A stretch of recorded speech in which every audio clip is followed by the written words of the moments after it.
From the Milky Way galaxy, the solar system, planet Earth, North America, the United States of America, Kentucky, Louisville to be specific. Hello, everybody, and welcome to another episode of Agree to Disagree here on the TNAM network with the new American media because the news always matters. My name is Brian Engelman. I'm joined with Blake Wally. Blake, sir, TV's Blake Wally. How are you? Doing well. What a pleasant afternoon. Am I allowed to still call you Blake the Eccentric? Is that still a moniker that you're okay with, or would that be dead naming you? No, it's just that was my previous brand, I guess. That's where I started with the Eccentric Perspective. That was the name of my blog and my show. So I was just hence Blake the Eccentric of Eccentric Perspective. But now I do the Next Level News. So, it's all the same to me, but whatever we want. Or whatever Excellent. the audience wants. Yeah, sure. Yes. Indubitably. Well, thanks for joining us today. Now, the stuff I typed in for... quick. Oh, it's fun.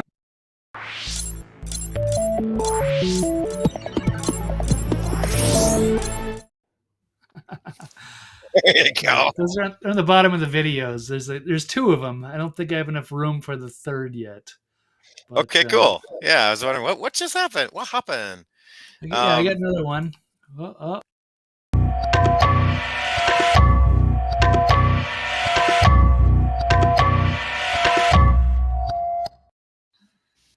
Yeah, I like that one. That one's pretty good. Something like that. I think we can expand on that one. I think we could. Work in progress. Yeah, I just got to get the templates, and we'll find stuff that works and new logos and what have you. But it'll get us through the beginning anyway. So exactly. Great to be here. And hello, everybody. As this is a work in progress, we're figuring this out, and we will have it mastered by February. Indubitably. I want to say hi to Jane Meyer, saying hi, Blake, and anybody else out there in the universe checking us out. Yeah, so now the stuff I typed in, we're learning this as we go. I typed in the description to this, and there were 3 sentences, 3 things, agree or disagree. Do you have those? I don't know where they went. I typed them, but I don't see them on my dashboard here. Because these are the subjects that we're going to cover today. I'd have to look at it on the YouTube and see if they're... I don't know where they post. So as we try to figure out this Restream software... they are listed. Like if you go to the show description under the YouTube channel, you will see it, perfect. But it's not in the studio. So there we are. Look at that. It's Inception, dude. Whoa. Nobody's ever done that before. Nobody's ever done that before. Okay, so in the descriptions. Yes, okay. Cool. Okay, cool. All right, Blake, let's jump into it. Thank you for everybody for putting up. Well, yeah, we're getting there, but a little bit of a learning curve as we launch this new show here. So, but it's all good, man. I feel like I'm a fish back in water. I've taken a bit of a sabbatical, if you will. But in the words of Eminem, it feels so good to be back. If you remember before that song. It's On, I think it's called. But anyhow, so Blake, we have a few topics, and we didn't even touch, and I know we probably will touch that Biden document thing, but we have 3 other topics we want to get to first. So here's what we're going to do. We're going to pose 3 questions for you. We're going to have comments. We're going to ask if you agree or disagree with this take. So here's take number the first. Oh, so we'll need some sort of like graphic. Be like, agree or disagree? Question 1, or we need something. 1, maybe the count. 2. Right. 3. I got one more. I'll try to add if I can. Oh, you're gonna try to do it now or later? Yeah, it's a short one. Well, depending on how long it takes me to upload. I've just got one more, but we'll. It's a work in progress as we get all the good graphics and what have you. But we'll wait on that a second, and I'll throw it in. All right, cool. I'll just be surprised. It'll pop over. Here it is. Oh, there it is. Yeah, wait.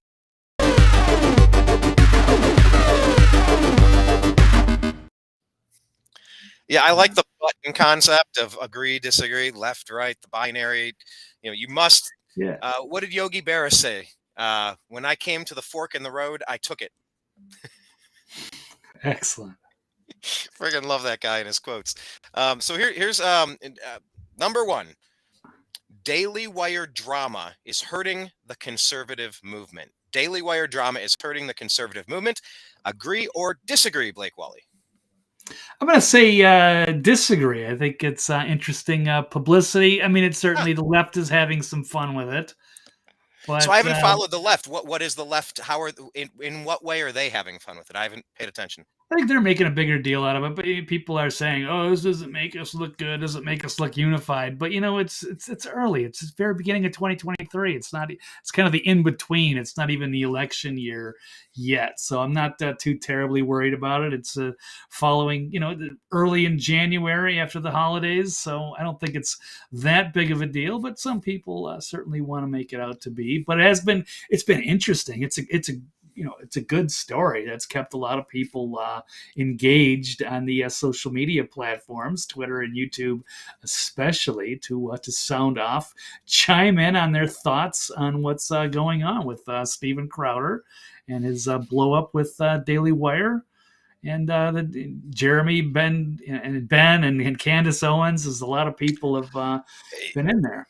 Yeah. So now I'm going to touch on the Candace thing specifically in a minute, but can you give us the brief overview for the average listener that might not fully be aware of where we're at? Just the quick highlights, like how did we get to where are we at today? Well, like what are some? How do we explain the story as quickly as possible to get us up to speed? So brothers taking turns going back and forth on what happened. So apparently Crowder was with the Blaze for a while. I don't know how long, but he was going to set to be a free agent and a Daily Wire, also another big player in the conservative. Him, it's like an offer sheet, not quite a contract, maybe to be a contract, and he didn't like it, apparently, Steven Crowder. And so, I mean, it was a thought. And then he kind of fired back, apparently, with his own counter offer, which was not met. And then later he made a big deal out of it, it's like an attack against Big Con. And he was set to, make some big explosive, event to show behind the scenes, which was intriguing. A lot of people were thinking, oh, it's probably the Daily Wire. And then Jeremy Boring, the CEO, came out ahead of it and addressed it, went over the contract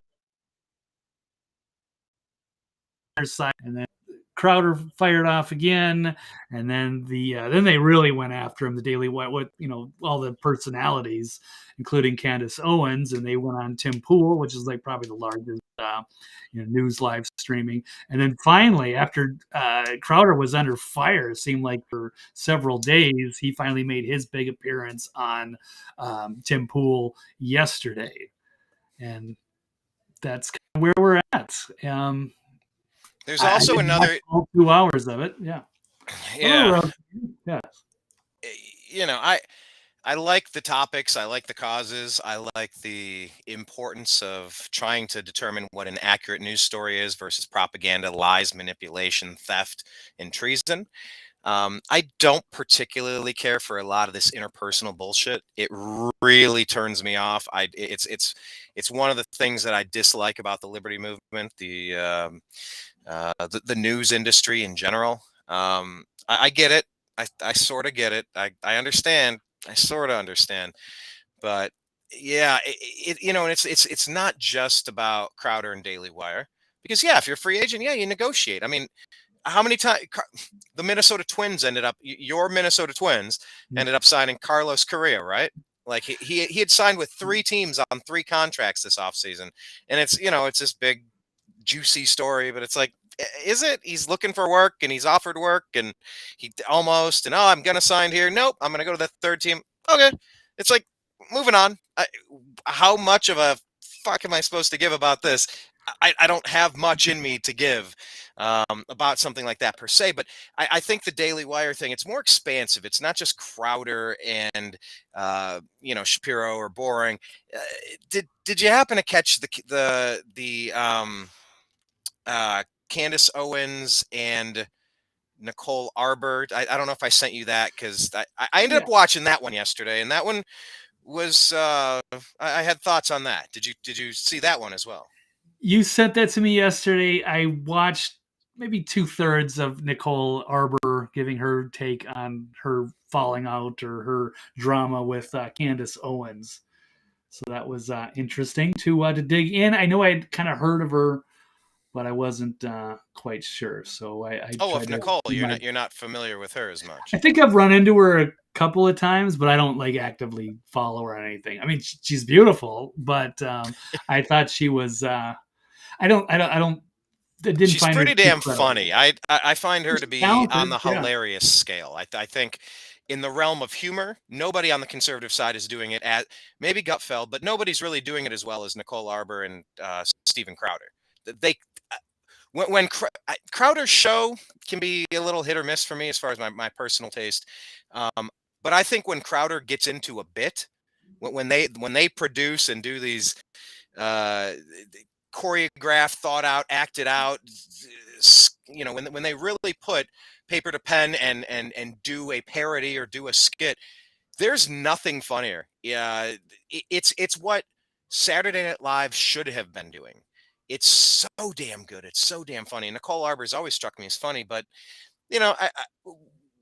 at what point am I supposed to care about an interpersonal feud with Nicole Arbor and Candace Owens? But I did listen to Nicole Arbor giving her side of the story, and I did see that story when it happened. Arbor storms off set.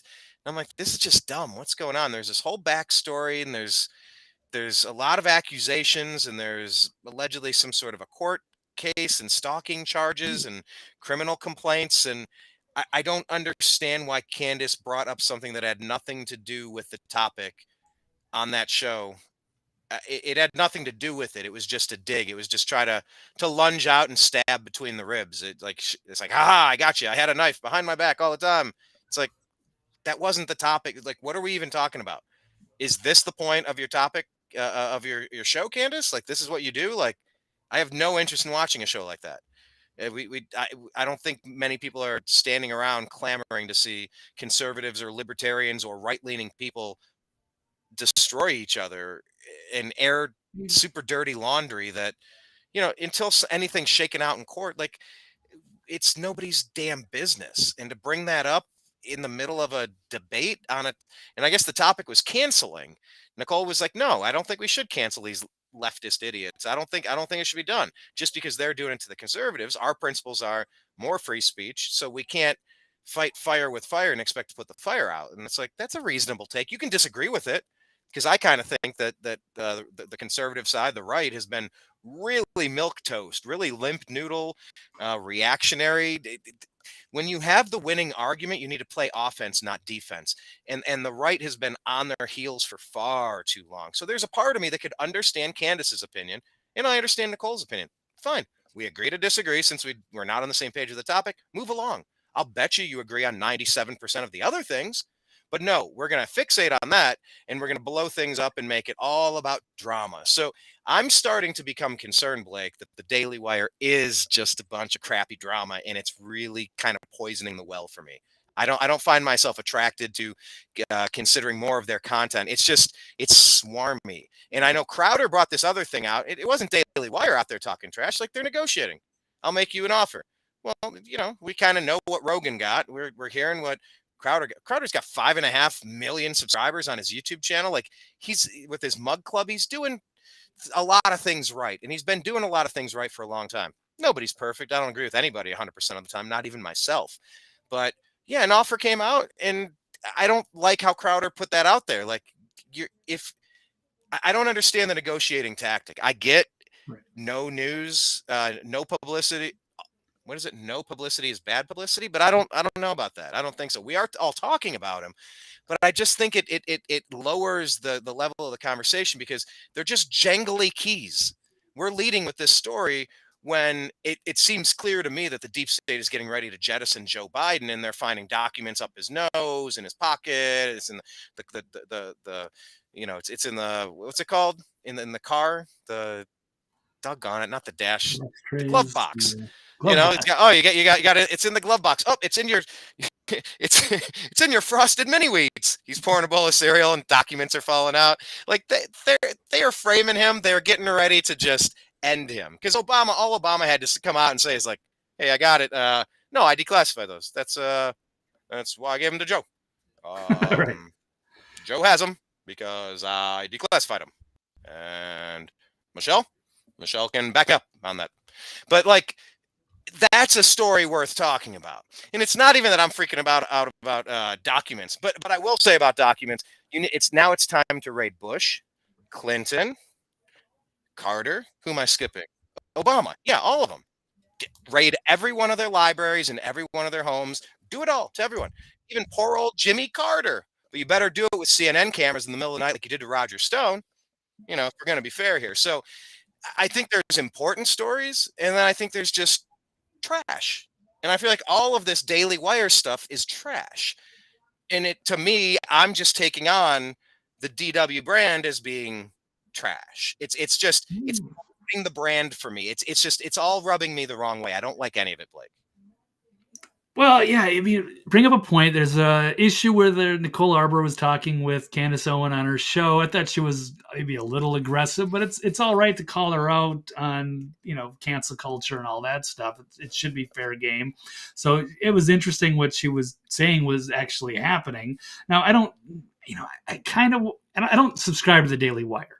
I generally think they do fine work, but they're not really my thing. I think they got some very talented people. I'm not a big fan of Ben Shapiro. I'm not going to tune into that. I'm kind of not trustworthy of some of that because I kind of look at them as, never Trumpers or a little too conservative. I'm not really sure who the people that they're trying to appease, but they do some good content. So I'm not entirely opposed. I think Steven Crowder was totally in the wrong for how he handled the situation. I think he's got an enormous ego, and I think he very badly miscalculated. Yeah, we can talk about Carrera. I'm not sure about the name because I don't follow baseball like I used to, but imagine a team giving you, a contract, and instead of saying like, thanks but no thanks, or you're going to wait to field more offers, or you're going to have your agent, you don't go on social media and just start blasting like, oh, can you believe the Twins only offered me $50 million?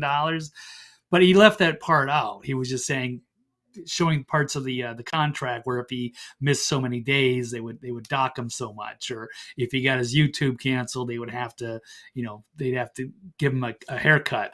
He didn't like any of that. He did, but I think the whole thing is gross, Blake. Don't get me wrong. Like I think it's gross, but like Crowder makes an interesting point. If you're going to dock me 1/50th of my pay because I'm deleted by a YouTube tech tyrant, they're deep state. They're deep state traitors that are violating our First Amendment rights. We have the opportunity in this country to say what we want. It's the First fucking Amendment. right. It's literally the first thing that governs all of the other things. Say what you want to say. That's it. And if Crowder's like, well, hold on. We've gotten banned for saying all sorts of truthful, non-hateful, non-criminal things. That's not up to me. It's not my fault that a tech tyrant's gonna give me a demerit and send me to detention after class. Why are you going to take my money because the left is stupid and vindictive and spiteful? That's exactly what they are. I agree with that. But why does that become my financial burden? So I because agree it with him hurts on that Daily point. Wire too.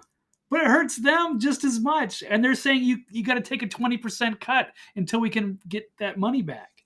Until your strikes. And they are perfectly within their rights.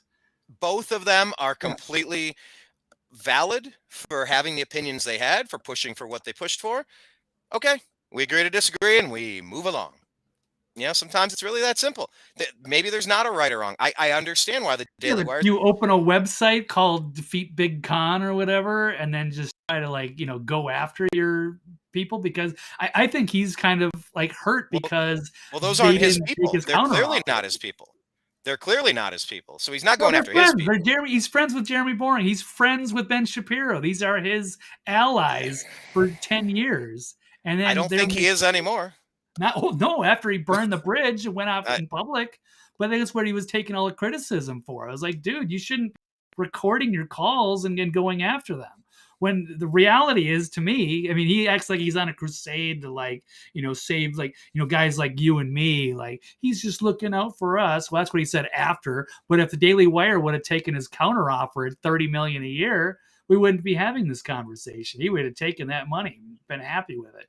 But I think once they said, that's too much, sorry, we're not prepared to put out that much money for you, then I think he's like, oh, now he wants to go after them. Like, they bruised his ego by not taking his counter or even working out another deal. I think they were about as comfortable as they could with $50 million.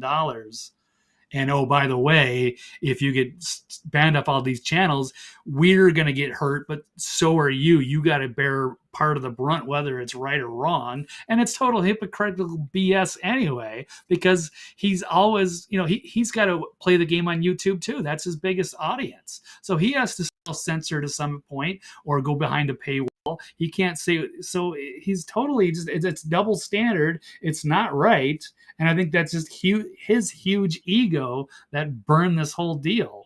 And I don't think he did I think favors. the deal wasn't happening anyway. So he's just like, all right, well, here's what they put in front of me. I thought it was trash, and I'm gonna try to take them out.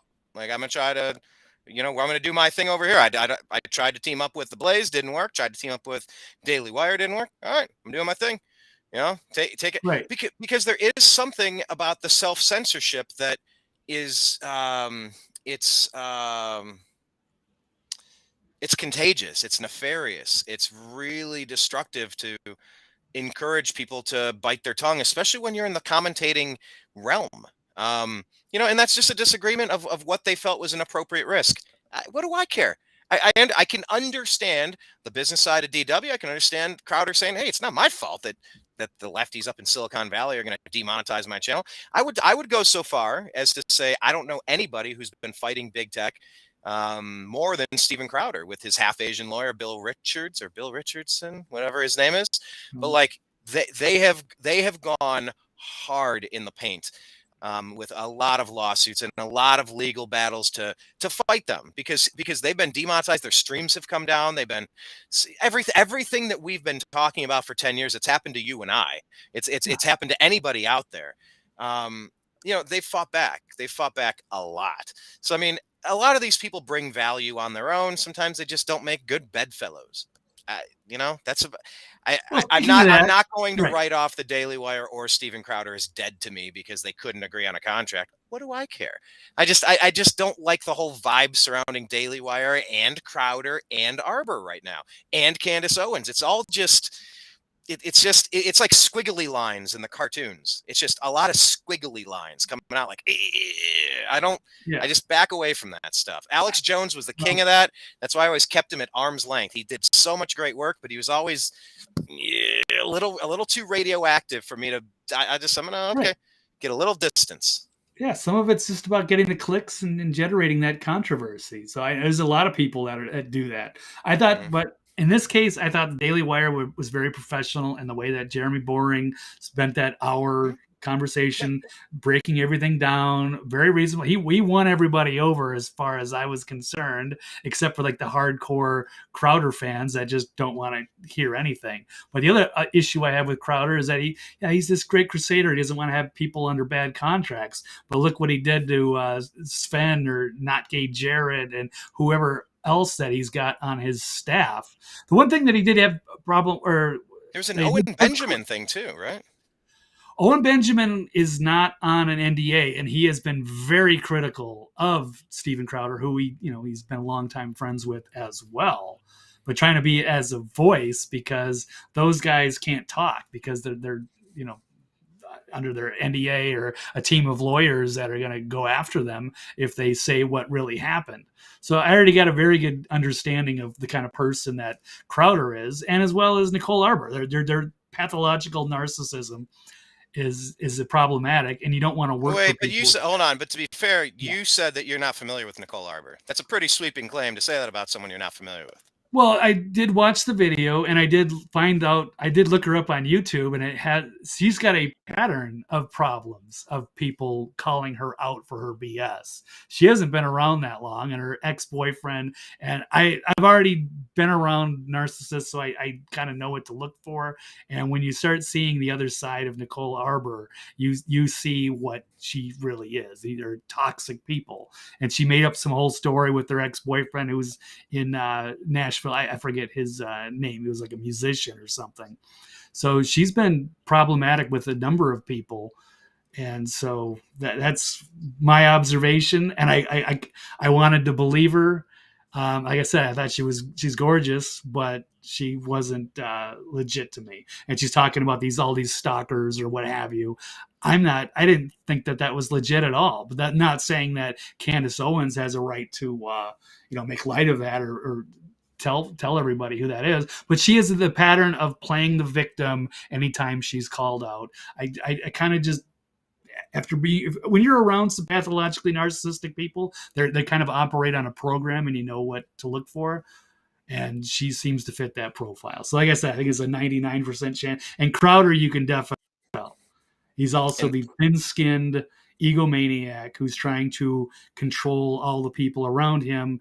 Like, he wouldn't even let like Jared or these people like go get other jobs in the industry. That's how vindictive well, but to be these well, people are. Right. but to be fair, I don't know the terms of the contract, and I don't think you do either. And, I mean, I could be wrong unless you know what Can't the see. NDA was that they signed. Yeah. But I mean, Tom Likas.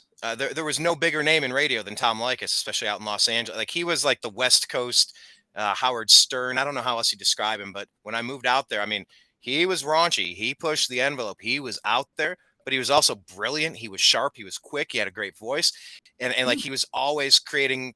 Like, when I scanned the dial and I found him, I stopped and listened because it was just interesting radio. Well, he hasn't worked in 10, I don't know how many years now.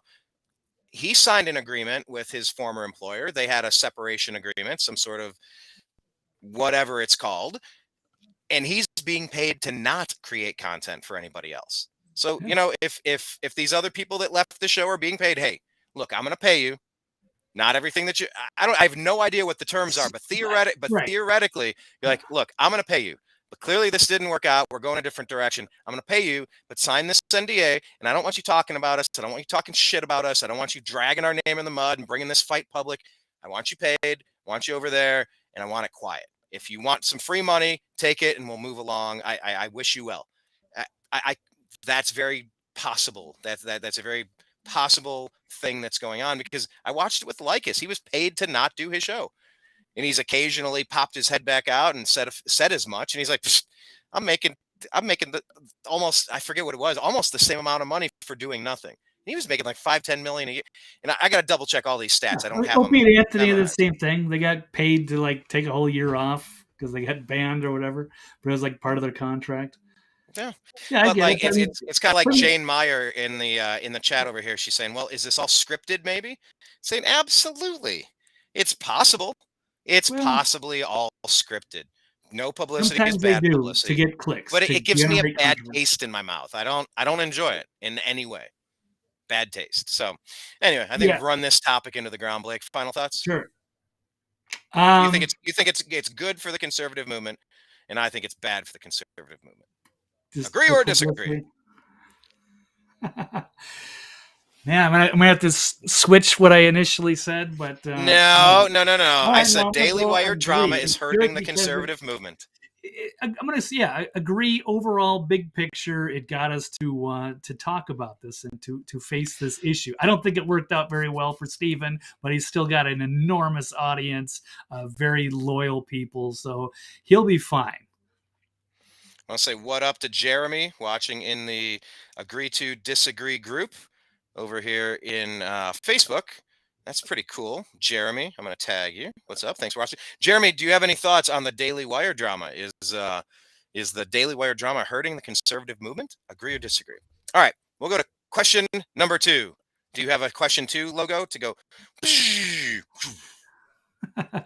Any No, cool we'll just have graphic to yet? run one of those again. Hold on. We'll where is that clip? I just left the studio to go look for the Oh, next okay. clip. Okay, here we go. Graphics. Oh, good. Here's another one. Boom. No, I don't have.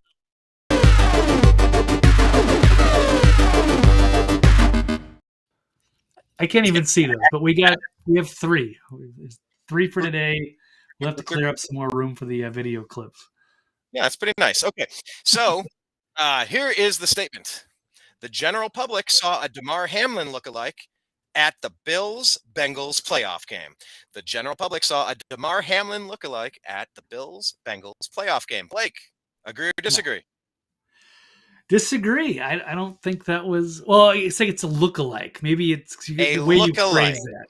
Is it a lookalike? Okay, fine. Then I guess I would have to agree. Oh, okay, okay. I'm not convinced that was him. Well, set us up on the story. What are we talking about here? So over the weekend, the Bills and the Bengals played in a rematch of the game where Demar Hamlin had his heart failure, cardiac arrest on the field. Yeah, so a month ago, we had this huge Monday night football game that everyone was checking out because it could be the preview of the AFC Championship, Bengals and the Bills. Of course, he has the scary injury, heart attack. He's lying on the field unconscious. It took him like 9 minutes for cardiac arrest to get him supposedly alive again. Whisked him off in an ambulance. Was in a Cincinnati hospital under very tight security for a few days. Apparently released. They say he's okay, but we haven't really seen him. But since they had the rematch on Sunday to the Bills and the Bengals in Buffalo, they showed like, oh yeah, Demar Hamlin. It's like this big, great feel good story that he's there, is going to fire up the team, what have you. And they showed maybe a minute. I got about a minute or minute and a half of video clips of them showing, oh, there he is. But was it because they did not show his face? And then he also allegedly posted an Instagram post with the word clone on it, showing his picture. But again, he's masked up. We don't know what he looks like. He can't wear a mask because of his heart issue, and he's got to carry an oxygen tank or something that they said. Are you able to pull up a picture of that? You said there was an Instagram post. What was this? He sent this out recently? Yeah, yesterday. Let's see if we can pull it up. Here it is. What is going on here? I saw this picture. Oh, this is his Instagram. I didn't see where he put that as. What in that? Why does he have his head down? Why does he have a hood up? Right. That's a very good question. And then why would he say clone? And he's got this little ninja icon. So I don't know. What is he trying to say? Now here's a question. If you were... All right, hold on. This cannot wait. If you were a clone, would you wake up as you, wanting to communicate that you are a clone? Would you know that you're a clone? Have you ever seen the movie Moon? Yeah, I love Moon. I used to have great underrated movie. Yeah. That moment that you realize you're a clone. Yeah. And then you're like, well, how many other... That leads to so many other questions. But if you discovered that you were a clone, would you tell everybody? But would you even know that you are a clone? Well, that's a good question. So I've heard there's a conspiracy theory going out that there are clones of certain people. And if I've seen that list, position of power or something, or they're an actor or musician, or they get too uppity, like say, was it Britney Spears? You're making too much, or Kanye, or Ye, whatever. If you're becoming a problematic towards the establishment and the money people, they introduce you to your clone to say, hey, you're going to play ball. I think it was Chrissy Teigen, another one, or something. I forget, because we did mention her earlier on the broadcast. Her and her husband are involved in a lot of really dark, disgusting stories. I don't know. Might be the wrong person, verifiable or not, but yeah, Eminem. There's a whole laundry list. Biden. Or even Prince was saying he was a slave. There's big name people. Huh. We could go back in the day. I wasn't around, but like the John John Lennon or something like that. Yeah, people, they're a threat to the establishment because they have a huge audience and they're critical of the government or Mhm. things that they're not supposed to be, against. They got to play ball with the establishment. And if they don't, that's like allegedly some kind of threat they get is like, oh, we could just replace you very easily. Here's a clone. So do you want to play ball or not? Or do you just get replaced? I was watching the Demar Hamlin. So wait, I got to answer. The general public saw Demar Hamlin lookalike at the playoff game. Shit, I don't want to. How am I supposed to answer this? I don't. I can. Fuck. This is tough. I wrote the damn question. I don't know how to answer it. Yeah, it was weird the way you worded Find it. it. I find it infinitely bizarre that they didn't have a camera inside of his booth. I find it bizarre that they showed him in the middle of a snow globe shaken up, like someone behind a plexiglass screen, and it's just nothing. You can't see anything in the blizzard. It's like, oh, there's the, and inside he's like this. He's like, he's not watching a game. He's covered. His face is like, he looks like Eminem. His knees are weak. His arms are heavy. He's vomit on his sweater already. Mom's spaghetti. He looked nervous, but on the surface, he's calm and ready or whatever. But like, why? And then the other video of them getting off of an elevator and walking around a corner to get in a second. And it's like it's like hiding. It's the look of what it looks like to hide. What are you hiding from? You're the hero. You're the super. Like you're everybody's. Thank you, Jane. Yes, Mom spaghetti. This is your moment to say, "I'm back. I'm okay. I'm stronger than this. I'm going to defeat what's going on." That's not the time to hide. That's your curtain call. That is your moment to reemerge victorious after 3 days behind the cave. You roll the stone away. Ta-da! I'm risen again. I am Demar. Yeah. Why could you never see it? Okay, I'm gonna disagree with that, but I'm very curious. Did anybody see any good clear pictures of him that day? Like, are there any No. pictures that exist? If you look at those threads, there are people that are showing pictures of Demar Hamlin, but it was in a different outfit. It was something similar, like he was wearing a baseball cap, but he wasn't wearing the hoodie. So I was like, no, you're pulling up that picture from somewhere else. So that was the NFL and their way of saying, oh yeah, he's fine. They think they can, fool most of the people, and I think most of them are. But some of us that are a little more astute, well, it's easy. Like, say if this was 20 years ago, you could totally get away with that. You could show it on TV in the same context without Oh showing his God, face. yes. By the time you get to Monday, you can't pull it up and look at it again. So they're just going to go, because you're not going to quite remember what happened. Because you can't go like, hey, they didn't even show his face. Did you see that? And they're going to be, oh, come on. But they don't really recall. But now you can just pull up YouTube, pull up Twitter, and you can show the pictures. We've seen all the video. You can't fool us like they used to. So now And I people think like, wait a second, you never showed his face. We don't know if that's him, but he's there and he's making his, I don't know, his Illuminati symbol or whatever. It wasn't, I don't know how to make a heart. Or is there, okay, forget it. hey, if you make it on the screen, they're going to screen. Somebody's going to Photoshop it and say that you're a member of. He's 3%er, or he's this, or he's saying he's this symbol, or I got one eye closed, or I got a hidden hand, or something like that. But Yeah, he's any hand. I knew it. He's a clone. There it is. I'm a bat. He's shadow puppets, right? Wait. Oh, wait, hold on. I know how to do this, I think. Yep. Anyway, I'm gonna disagree, but I am creeped out. I'm creeped out that I couldn't see him once. Now, if there are pictures, please show me. Post them in here. Rosemary saying no clear pictures that she's seen. Okay. Jane is asking, who's the little boy there? What little boy there? Do you mean Stan? Stan, who was writing to Eminem? Or are you talking about Blake? Blake's not a little boy. He's a grown-up. Anyhow, no, I'm going to disagree that we saw a lookalike, but until I hear otherwise, I'm not done asking questions about this.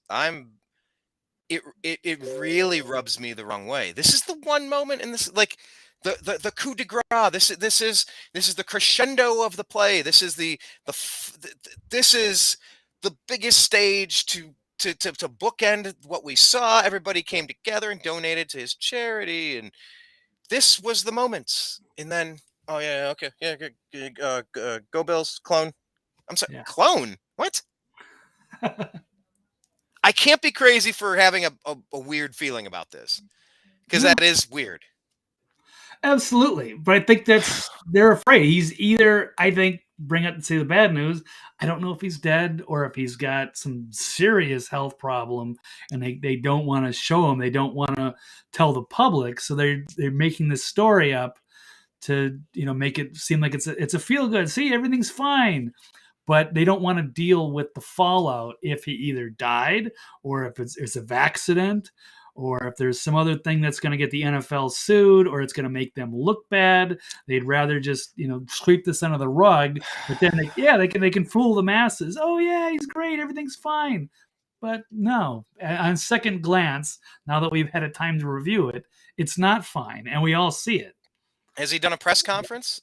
No. Has he talked to the media? That would have been the perfect time to have just a quick How does he not talk to the media? To smile and wave and go, hey, that would have been perfect. That would have been enough. But Or to swing through the media room, through the media room and be like, hey guys, I don't have a lot to say.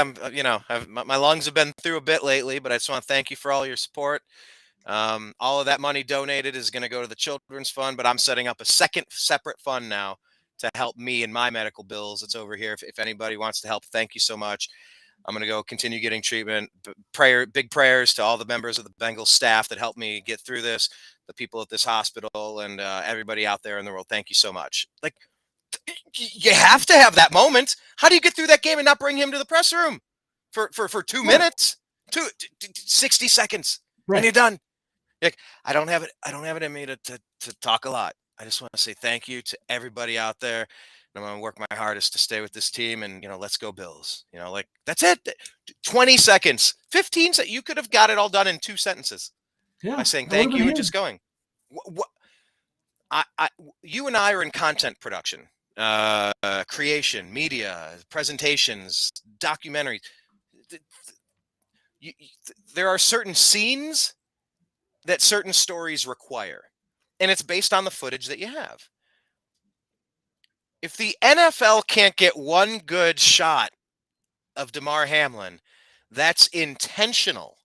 They give you millisecond by millisecond watching a football go from here to here, from here to here, from here to here, from here to here, to here to here, from here to here. Oh, back to here to here, to here to here. You can't show me one look of the dude's face.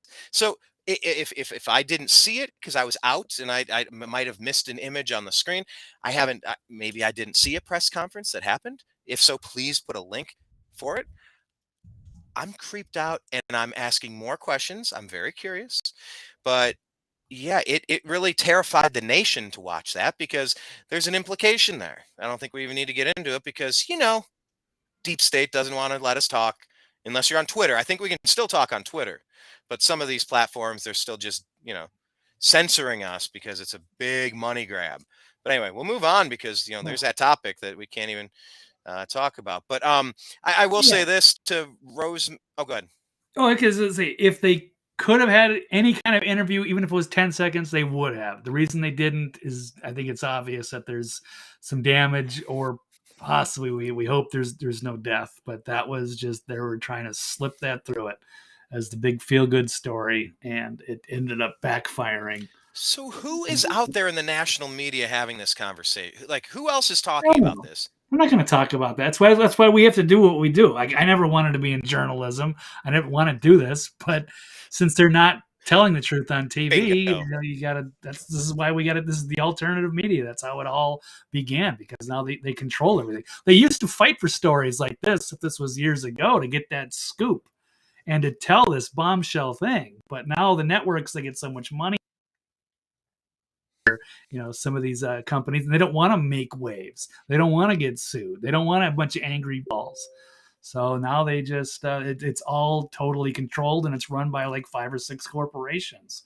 And now they just the establishment they don't. But the other thing is the powerful people don't like it when these news outlets are digging into them and going after. So they buy them up. So you don't want bad press about Soros. Well, Tough then Soros will just shit. buy up the establishment. They'll Tough buy it. Yeah. shit. That is the point of journalism, is to Yeah, the but if you're a who, the rich what, guy, the where, yeah, the when, the why. Ask yeah, the but if you're questions. old Rockefeller back in the day and you don't want them looking into Standard Oil, that was how journalism was born, was going after these powerful people. But now the powerful people just buy up all the news outlets, so then they don't say anything bad about it. So you don't see a lot of bad things about Soros or Gates or what have you. I Very will different era. respond. I will respond here to Rosemary Limo Holy or catch. Limo or Limo, Come on. asking what do we think about the touchdown that Chase had and they recanted it. So here's full disclosure. And by the way, another part of the reason why that Bills Bengals game was so big, it's not just because it was a potential matchup of the future AFC playoff game of importance on the way to the Super Bowl, which it was, but it was also the championship league in most people's fantasy football leagues. So everybody who was in the championship game, myself included, in 2 leagues with players on both the Bills and the Bengals, on both teams, their team that I'm playing and my team. And so the game started, I was winning. And then points were scored, then I was losing. Then the game was stopped, then it was canceled, then those points were erased, which meant I won because it reverted back to where the points were before. And then everybody got up in an uproar like, "Oh, you should call co-champions, co-champion." I'm like, "That's changing the rules, guys. The rules, like, there's no method for this." But I guess fine, we're co-champions. So I won a, a, a co-championship in a league that I actually won, even though I kind of lost now. And then I won a co-championship in a league that I lost, but I won on the technicality. I was down by like 60. I could have almost never, but like, all right, I guess we're co-champions now. And it's just, it sucks all around. Obviously, you're rooting for the guy, but once that player has been evacuated from the field to a medical facility, they're in the ambulance and they're receiving the best care. They're headed to the medical facility. Like, the best of care is occurring. The show must go on. It's entertainment. In the gladiator ring, you finish what you start. So there was just a heightened significance with all the fantasy football championships ending that day as well. But anyway, Weird. Yeah. I know, but in Oh, the full last disclosure. day, last game. I didn't even think about. I haven't played fantasy in about 4 years or so. And so there's some leagues. My buddy Chris, he's in both dynasty leagues with me that I was in the co-championship. And in some leagues, he's in several. Most of the people that play in multiple leagues at the same time. It's like, I'm researching the league anyway. I might as well roll the dice several times instead of just on one team and see what we can do. And because a lot of it's luck, injuries, and just weird weeks where somebody goes off and scores 3 touchdowns. It's the beauty of the game. It's kind of why I like Texas Hold'em. Is kind of why I like fantasy. There's mathematics, there's precision, there's research, there's strategy, there's reading the room, and then there's intuition, and it all blurs together into a final result. But that random luck thing is something that sure comes up. But anyway, what I'm saying is I drafted Jamar Chase as a rookie in both my dynasty leagues, and he was so good that he helped me get to the championship round in both leagues. So I am personally invested in Jamar Chase's future. So our guest here, Rosemary, was asking, what do you think of that touchdown that was called a touchdown and then rescinded? I was watching the game. Here's my thoughts. I believed it was a clear-cut touchdown. Then I watched some replays and I said, oh, he's clearly in. Then I watched again. I said, oh, wait, is that blue line in or is that out? Am I looking at this line or that line? Because it was so snowy. I'm like, hang on, is it this line or that line? Okay, nope, clearly. I think it went to commercial break and it came back and said they overturned it. But then they showed another angle. Yes, his feet were in. Yes, he had possession of the ball. But as he was going down, that ball did move and it might have touched the ground. I don't know that was enough conclusive evidence to overturn the play. And you know what? In that circumstance, it's like you kind of want to just let the great play stand as a great play. This micromanaging, I don't think that's the clear intent of football. He caught the ball. He went to feet were in possession. He went down. He maintained it through the. If it happened to, I don't know. I think some of it's a little too nitpicky. So I since it was ruled a touchdown on the field, I would not have overturned that conclusively. but on that like that final angle, it did look like that ball bobbled. So I can live with it because the ball did move and it might have touched the ground at the end there. Yeah, I guess I'll disagree maybe because I thought it was, yeah, like as you pointed out, it was this catch, feet in bounds.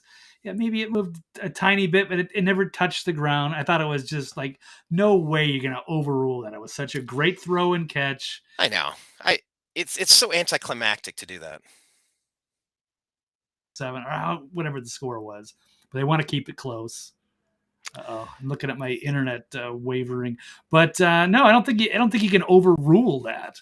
So I thought that was it cheapens the game for me when I see Hmm. stuff like that, and I just like, oh come on, how do you do that? And it is, I feel like they're, Tony Romo gaslighting me. Like I know what I saw, dude. You're like you caught it, is there, and the way that they make it so technical and like it's got to be like the letter of the the rule book or whatever. Sometimes I don't like the way they make those calls. And it wasn't like a But you challenge. want the It call, wasn't a home field advantage. but you I want don't the like. calls to be accurate. And Yeah. I think to some degree they're trying, but I think to another degree, I'm having a hard time thinking that they're not rigging games. Oh, totally. I'm really concerned about what's going on. Blake, I can sniff a RICO investigation. I feel like something coming soon is going to be similar to the Tim Donaghy story with the NBA, where he was point shaving games for Vegas gamblers. I have a hunch. I have no information, and I'm not making any accusations. But I have a hunch that we might be finding something out about this coming up because internet gambling is becoming more and more and more popular. And if you can rig a game, this is a crossing state lines. This is a multinational effort to defraud the American public. Um, there's a lot of potential here with the amount of money changing hands. I just have a hunch. I have a hunch that at some point down the road, we're going to see something from the NFL where we're going to find out about some and it doesn't take a lot, Blake. It doesn't take a lot. All you have to do is a phantom holding call on number 72. There's a holding call on every damn play. Every play you could call holding. But when are you just going to let them play? If it's not a great, but on the flip side, when the defensive ends are being mangled and twisted and spun down and they're just letting it happen, it's like, you have to call that. That's insane. You're right in front of them. You must call that. So when you see the obvious plays right in front of referees that can make the call, not being called, but then you see like weird phantom penalties being called, it doesn't take too much. All of a sudden, a team is driving. The team that you don't want to score for whatever reason or whatever the line is, it's too close to it. It's a 6-point line, and you don't want them to get with three point, whatever the hell it is. Holding 72, 10-yard penalty, replay, first out. So now it's 1st and 20. You can ruin a whole drive by calling one little play weird, or you run a fly route, you chuck it up 40 yards downfield, you initiate a little bit of contact. There's no infraction per se, and then penalty, pass interference, a big 45-yard gain downfield, and now you've totally swung the game over. I watched it with the Steelers against the Browns in the last game. It's like that wasn't a penalty, and you guys just totally swung this game in the third quarter. Like, how dare you?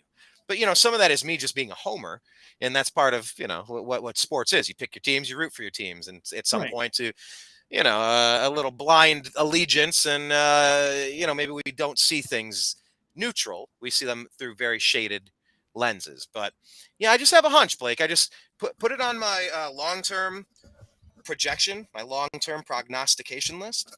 I feel like sometime down the road, not too far into our nearish future, I think within the next half decade, we might see a story come out. Professional teams are in Vegas now. Everybody's gambling parlays on their phone, running these apps. Everybody's getting hooked into this gambling thing. And it's not like gambling's new, but having it on your phone super quick, and everything being instantaneous, and all the celebrities promoting it, all the money getting pumped in. I just got a hunch, man. There cannot be that much money floating around without some bad actor trying to find a way to skim a few off the top. That's just Oh, my there always hunch. is. No, it totally is. And I don't know how you police that. I don't know how you prove it.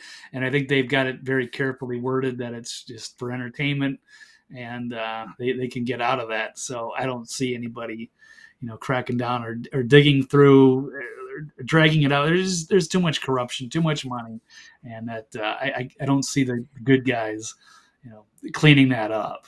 There's always going to be problems, especially when there's money on it. So it's it's just something we have to live with. But it was interesting when it was exposed with the NBA, and as Donaghy could point out, he can be a great ref, but it's so easy to just call a couple of quick fouls on the star player in the beginning of the game, and that changes everything. So football is a little tougher. But yeah, we've seen a lot of that stuff. I remember they had Bill Levy, but they got rid of him. He was one of the more corrupt refs. I thought that was always involved in something shady. But yeah, a strange call though in the Buffalo game. I thought Chase had that touchdown, and it's too bad. You hate to see that. That's like a play that should live around. Like that should be like a highlight people can watch for decades, especially if you're a Bengals fan or something. But now they've removed that, so now it just like it doesn't exist. So it sucks unless they want to compile a list of all of the touchdowns that should have been, or the Des Bryant play. They could probably put some of that stuff together. We'll see. Oh, the most controversial. How about Rich Karlis for the Broncos missing the extra point against the Browns in the 1980, I think 87 AFC Championship game to go to the Super Bowl? Don't remember that one, Brian. It went up, and it was it. I mean, it looked like he shanked it, man. It went like over the goalpost and off, and they started celebrating. They called it good, and it was over. I think he missed it. So I got a Cleveland connection need there. The replay, big conspiracy there. Oh yeah, we're Blake, running this.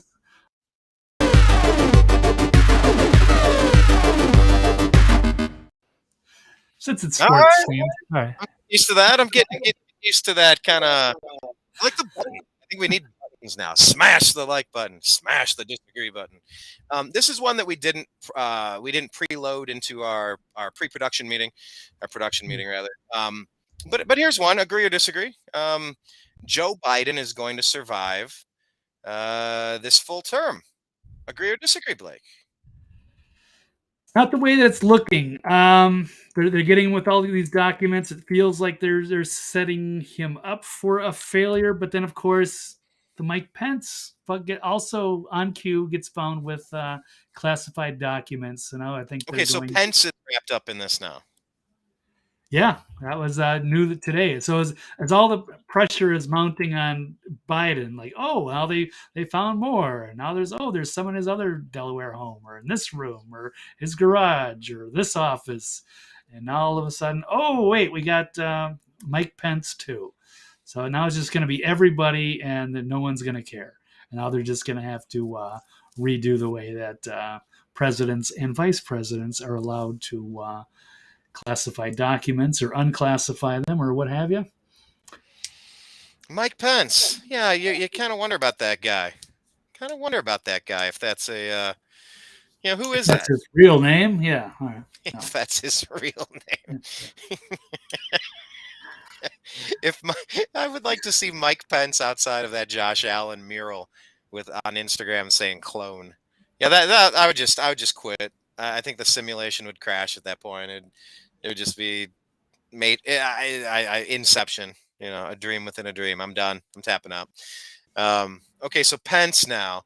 But yeah, I mean, I don't know how they would allow any smear to get onto Biden at all unless they're getting ready to jettison him. He has been bulletproof like any mob boss would be.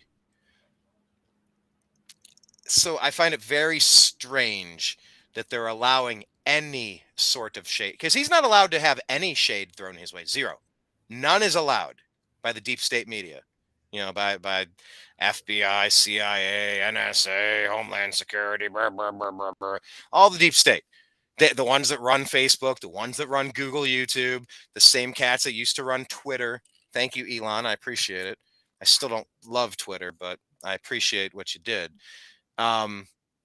The fact that any shade is being thrown on Biden leads me to believe that they're going to pinch hit.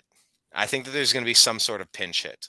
I don't know what that looks like. I don't know if you put Gavin Newsom into VP so that the woman can have her day. She was sitting at VP, slide her up, put Gavin as number one, and then maybe she runs out her term and says, hey, I want to focus on family, or, I started a nonprofit and I'm going to get out of the public spotlight. I was just happy to be a part of Joe Biden's team, and I'm going to pass the torch to Gavin Newsom. I don't think anybody in the world could vote for Kamala Harris. I don't think there's any way. But then again, I had my thoughts about the last election too. So, who was it that one said it? subject we cannot talk about anyway on YouTube. It was Who the is? most secure and amazing election Yes. we've ever had, and there's nothing Uh-huh. to dispute. Who was it that said it doesn't matter who votes in an election? Stalin, It only matters who counts the votes. Who said that? right? Stalin, I think. I think it was That's Stalin. I always very attribute it to Stalin. But yeah, but you just wonder what would it look like then if Biden. I mean, he should be charged with treason, like with what he's been doing in Ukraine, with getting the special prosecutor fired, with all the Hunter's shady deal. I mean, go down the list. I don't have time to like rehash all of this, but what the deep state was doing to spy on Trump, uh, to get the phony FISA warrants, completely cooked up by Hillary's DNC, making Watergate look like the child's play that it is. Watergate's such a damn nothing burger compared to a complete nothing burger. And then two fake impeachment hoaxes. Like everything they've been doing has been to get us at the brink of a nuclear war with Russia. That's what the deep state's been wanting. I don't understand why. And I guess they think we're too stupid to have an opinion on whether or not that's something we should participate in. Because they call the shots, right? Like it's not our elected leaders, it's whoever's pulling the strings, whoever they right. are. That's where we are right now. But it's completely obvious what Biden's been up to, what his family's been up to. Not just the diary, not just the laptop, not just. I mean, they overthrew Ukraine in 2014 to do this. Like this was an Obama plot, and they say Obama's calling the shots in the basement right now. Hypothetically, literally, what's the difference? He reads the script and he can't even do that. So, I mean, would they throw him away as a useful soldier? He played his role brilliantly. Not really. It's just everybody was pretending it was. Everybody was gaslighting us to sell us. Nope, this is okay. Nope, nothing wrong with this guy at all. Nothing wrong with how things were counted the last time. Nope, everything is the best ever. You're like, none of that's how I feel. Okay, I guess that's how we're gonna pretend now. I just to see the change in attitude, in energy. I just wonder if they've made the decision to jettison him. But it's like, would you really do that to someone that's gone to such extremes for the cause? Because that would probably hamper anyone else's ability to believe that they're going to be bulletproof and protected as long as they follow your script and do as they're told. If they take him out, I mean, who else is going to be willing to go as far as he went? So I'm conflicted. I don't know, Blake. If Biden leaves, let's imagine that happens. Say he's impeached, charged with treason and executed. I don't know. Whatever. I don't know. He could be impeached. He could leave. He could get the 25th Amendment. Oh, I'm old. Where am I? Oh, I don't know about Ukrainian documents. Oh, put me in a home. I'm so kindly and old and innocent and pure and feral. And oh, there's the white driven snow in my legs. The kids played with my hair. Okay. So he's going to pretend that everything. Oh, you can't. Yeah, forgive him, Lord, for he knows not what he does. He's just poor lowly Biden. I mean, what would it play out like? Do you think he would get like the full hammer of impeachment? Do you think he would get drawn up on charges? I mean, that's what there's a hopeful group of people out there like, oh no, you got to just trust. There's all this. There's a plan. It's all part of a plan. Just wink, wink. What would it look like? Would Biden be taken out to pasture? Would he be put in jail? Would he be charged? Would he just be allowed to kindly slip off into that demonic night, that good night? Float off into the clouds as a hero. We'll build statues of Joseph Q. Biden. What's his middle name? Joseph R. I don't know. I think R too. Yeah, I like Q. How about? No, I can't say that letter. How about C? Joseph C. Biden. Yeah. No, but now that sounds like Joseph C. Biden. No, not quite like that. Although they are funding Nazis in Ukraine, right? Yeah, kind of. They've even had to admit that. Yeah, The it's Azov Azov Battalion, Battalion. and Hey, you as got long as John they're fighting the Russians and they're got our interests and they're hiding all the Robinette. biolabs and all that. Thank Robinette, you, that's Joseph correct. Robinette. Good job. Thank you. What a Thank weird you. middle Thank you. name, by the way. Um, okay. Eh, so what do you think, Blake? You're saying you think he will survive? Because I don't think he will. I think the fact that any arrow has pierced his armor, I find it to be holy shit. I can't believe it happened. I can't believe he's taking grief on CNN and MSNBC, and now the they're frothing and they're getting ready to. You can tell. You can see the saliva drooling. They're getting Yeah, ready to tear into him. He's never been torn into. He's been coddled and protected his whole life. right. Yeah. Well, he's an easy fall guy for them to flush, and they're going to have a problem. I think it's his chief of staff is stepping down. Is it Ron Klein or something? And they Okay. say that he was running a lot of the stuff. So they're Mm. going to have problems. And yeah, with the classified docs, it's amazing that they are actually covering that after pretending like, yeah, he's untouchable, invincible. He's doing everything right. And it's not. It's just gaslighting us. But yeah, can he make his term? I think they're getting ready for something to happen and to have a backup plan, but I don't know if they can impeach him. Maybe he steps down. I've heard rumors that Kamala is not eligible, but they said that about Obama too. So I don't know if she's going to be the Gerald Ford and try to finish out his year before they put other people on the board 2024. So it's yeah, they got a mess on their hands, and it's a problem. It's been a problem. They've been having to hold his hand this entire time because he can barely stay on script. He can't answer a bunch of questions. They have to have everything done a special way for him, so he's a liability. But at the same time, he's a perfect puppet because they can do whatever they want with his agenda, and he'll sign everything and has no conscience anyway. So he's been I good. was I was I was I was told to call on you. Can you please give me the question that I also have the answer to? All right. Please go ahead. This is Exactly. this is There's the cheat sheet. biggest episode of Punked ever. Ashton Kutcher. Like Candid Yep. Camera, Punked, I don't know, whatever version of it. Ah, like this is really we're 2 years into this. 2 years? Okay. Okay. I don't know what to say, man. Like none of it makes any sense. Big Dave's Peanut 9 says yes, but the alternative to Biden is no bueno. Now, sir, saying no bueno, that's a cultural appropriation. You are not allowed to say such things unless you. No, I'm just kidding. Yeah, no bueno. What's the difference? What's the difference when the agenda is the same? It doesn't matter who's up. I don't care if he's handsome or she's gorgeous. I don't care if they're well spoken or bumbling idiots. It's the agenda. It's the World Economic Forum. It's the NWO. It's pick trilateral commission. Pick your big group. Somebody is trying to take us down a few pegs. They want inflation high. They don't want us to be armed to protect ourselves against foreign invaders and against any sort of domestic issues close and local to us. They want us weak and powerless. They want us dependent. They want us afraid. They want us scared. They want us to self-censor, which is where I will back Crowder there. If the more you self-censor, the more you just hand them the victory. And I firmly believe this. I think, Blake, Yep. firmly, when you have the winning argument, you never allow yourself to go on defense. Never.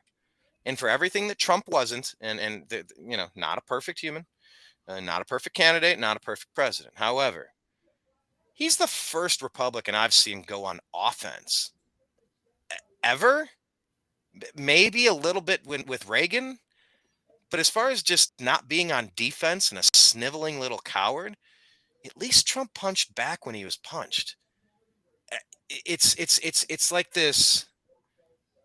It's a little bit like Cleveland sports, and I Oh, do another show called the everything uh, ties into the yes. Browns or Cleveland sports somehow. Yeah, I got the Browns. Yeah, there we go. Ohio State, Brown. Yeah, Yeah. All Browns right. right over there. Buckeyes here. Yep. Um, I think there was something about the Cleveland sports teams. one tough loss turned into another tough loss, turned into another heartbreaking loss.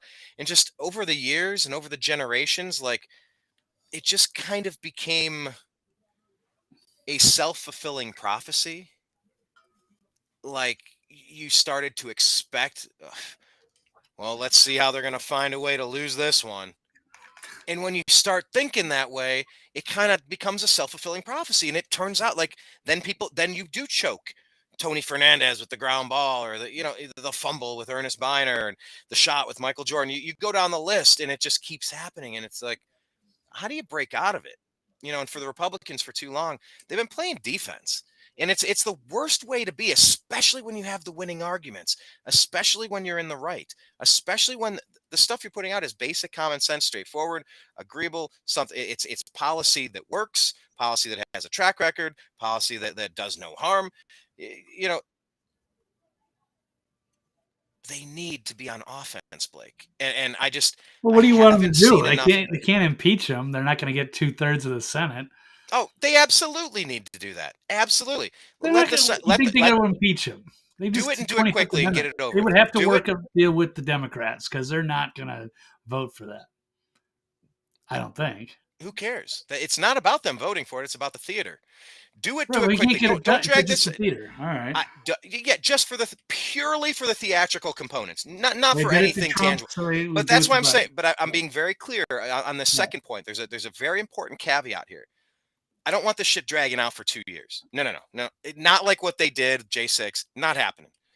Do it, Well, the Russia hammer it hard. collusion. Here's what he's been doing, and here's what Biden did in Ukraine in 2014. Here's when they installed Zelensky. Here's where they're funneling money. Here's when they got the prosecutor fired. Here's when Hunter's making his money from Burisma. Here's when Hillary and the DNC did this. Here's when that. So because of all of these things, working with the deep state, we're going to in Biden's involvement with his crime family, we're going to impeach Biden. Here, yay, nay, yay, nay. Okay, we're sending it to the Senate. Where the Senate soundly rejected the. Okay, cool. Next. And then impeach him again. Just like they did to Trump. Give him two. Split him into two different reasons. Do it quick. Do it in a couple of days. Put him to a vote. Make the Senate say twice, no. He's pristine. He's our guy. Okay. Well, then in the next election, you say, despite the fact that President Biden allowed 1.5 million illegal aliens to cross the southern border, he's attempting to run a second time. Congressman such and such in Georgia, she voted twice to not impeach this obviously criminal man. Vote the other guy for Senate. Yay! Like that's your campaign. But do it quick, move along, hit him twice, just like they did to Trump with their bullshit. I would love to see it, but like I said, do it quick. Get it on over with, quick burst, moving along. We impeached him twice. So you call him a twice impeached president. Well, no, he's not twice impeached because the Senate. Well, you can't say that about Trump then either. Whatever. Moving on. Tit for tat. If that's how they're going to play, because that's all they did for 2 years was performative nonsense. So that's kind of my hope from the new Congress. We'll see. I'm not saying I think it's going to happen. I'm not going to put money on the fact that it's going to happen. But I think it should happen. Yeah, I mean, I get it. Maybe trying it once quickly, they do it for show, or if they've got some kind of host. Otherwise, it just becomes a distraction. And no, he's just an obvious puppet. And I don't know if Kamala would make it any better. That would be worse. So I don't think he's so weak anyway. Yeah, but he deserves it. He deserves it. I think he's a criminal. Does he? But isn't it Klein and isn't it Obama in the background operating, pulling his strings in the World Economic Forum and the CCP? So I mean, there's not enough good people, I think, in Washington to even make anything like that happen. Now, if they would have got the red wave, if they would have won the Senate, then maybe you could set yourself up for a chance at that. But since there isn't, I think it's a lost cause, and it's symbolic. But I still don't think people are out there waking up anyway. It's not like the news media is going to cover it fairly. And Twitter has changed. Have you been active on Twitter? Would you say you're more active now? About the same, maybe slightly more, but yeah, slightly. I'm still doing it. I think I'm still shadow banned and everything. I've still got the I've looked myself up. I'm not in the search fields. It's difficult to find. Yeah, if I use some of the hashtags that can be found now, that's at least good. Because before it was just like I'm speaking into a vacuum. I don't think anybody's seeing me. But it's improved. It's getting there. Still got a long way to go, but it's gotten better. At least he's also getting followers back. Before it was like impossible. Like I have to follow you, and then maybe you'll follow me back. But I didn't get just like random people finding me and like, oh, I'll follow this guy. Never happened for years. It was just stagnant. Went from like I don't know. I probably lost a quarter at least of the followers I had back in 2016 or something. So it was just a steady decline in purges, and now it's loosening up slowly but steadily. And I feel like that sounded like the Demar Hamlin, like what we wanted him to say. Look, it's improving. We have a long way to go. It's a lot better now than it used to be, but we have challenges ahead still, and not quite. But it's a little better. That's all we wanted. We wanted that 10-second clip from Demar, and they denied us. Right? Oh, Now I'm hooked on that story now. But now I'm trying to think. Leading up to the game, didn't we see him leading up to the game? Did we see him at a press conference earlier that week, or was it just the story that he met with the team? I think it was just a story that he met with the team, and that he also, I don't know if he I'm met trying to in remember. person or if he like did Through like a live Skype? stream, like a Skype Zoom call kind of a thing. That was originally in the hospital, but I thought there was also a story where he met in person with the team. We didn't get to see any of that. And then of course they bring out Sunday and it looks like the clone or the body double or the actor, He put whatever it clone was. on his own Instagram. He wrote the word clone. Him, maybe. Did he, Demar Hamlin, actually do that? Was he out in the streets next to that big God. mural? I don't know. I, I don't I don't think he even know. was. Well, you saw Ghislaine Maxwell saying that that's a doctored photo of some Prince. Oh, of course, she's gonna say that because she's in prison, because she's innocent, like everybody else in prison. So, Like her everybody lawyers, else no in matter prison. what, until she's out of jail and past the statute of limitations, and she's on her deathbed, and she writes, a book, then we'll find out maybe what happened. But I doubt it. So the elitists tend to stick together, and she certainly benefited very well for a long time. Had a good gig going for a while. Yeah, but So once finally again, they let her up. was once again, wasn't this the plan all along? It's just an espionage ring. It's a blackmail ring, right? Like it's a Yeah. deep state run plan to. You Well, just it's deep state plan also to control the presidency. So one of the things I of didn't mention, course. what we were talking about the Biden, is that there's a story that, and this is from Tucker Carlson, that the CIA took down Nixon because he was digging into the Kennedy assassination probe. So Yeah, yeah, I think history is going to look at Nixon very differently. I think over time, like Watergate is the biggest non-story I've ever heard. And it was just a deep state setup. You're saying that's what Tucker was saying? well, yeah. I mean, people think that, they killed Kennedy for a variety of different reasons. One of them is because of his objections to getting into the Vietnam War, which they got Lyndon B. Johnson to sign off on. So basically, he would go in, and they just needed to get Kennedy out of the way. Kennedy had his own issues, and he pissed off a lot of powerful people. That's just one thing. But once Nixon was in office and said, hey, did the CIA really start going after Kennedy? Was that an assassination attempt? And once he was starting to make a little noise, the deep state fought back and were like, you're not going, you're not opening up that door. So we're slamming that one shut, and we're going to get rid of you in the process. And so they exposed him for the Watergate thing, which was bad in its own right. But yeah, looking back, that was like nothing compared to the scandals of today, which are just hellacious and awful. And you're so And right. You're so right. Um, it, it, I don't know. Yeah, well, that's what it's compromised. That's where the executive is. So will they impeach Biden? I doubt it. The deep state is in control. There's not enough good people in there to overturn this. I don't think, unless there's something major going on. But I thought they would have done that in 2021. Here we are in 2023. Thought they were going to overturn this thing or vitiate it, or it was an interregnum and they were going to correct it, but none of that has come to fruition. So as far as I know, we're just waiting till November of 2024, and hopefully it's a good, clean election, and we can all agree on the results, whoever that may be, whether it's Trump back or if it's like I said, Gavin Newsom or Haywood. Was his Haywood Jeffries? Is that his name? I forget. I'm thinking of Haywood the old Jeffries was Oilers the wide receivers. receiver on the Houston Yep. Oilers.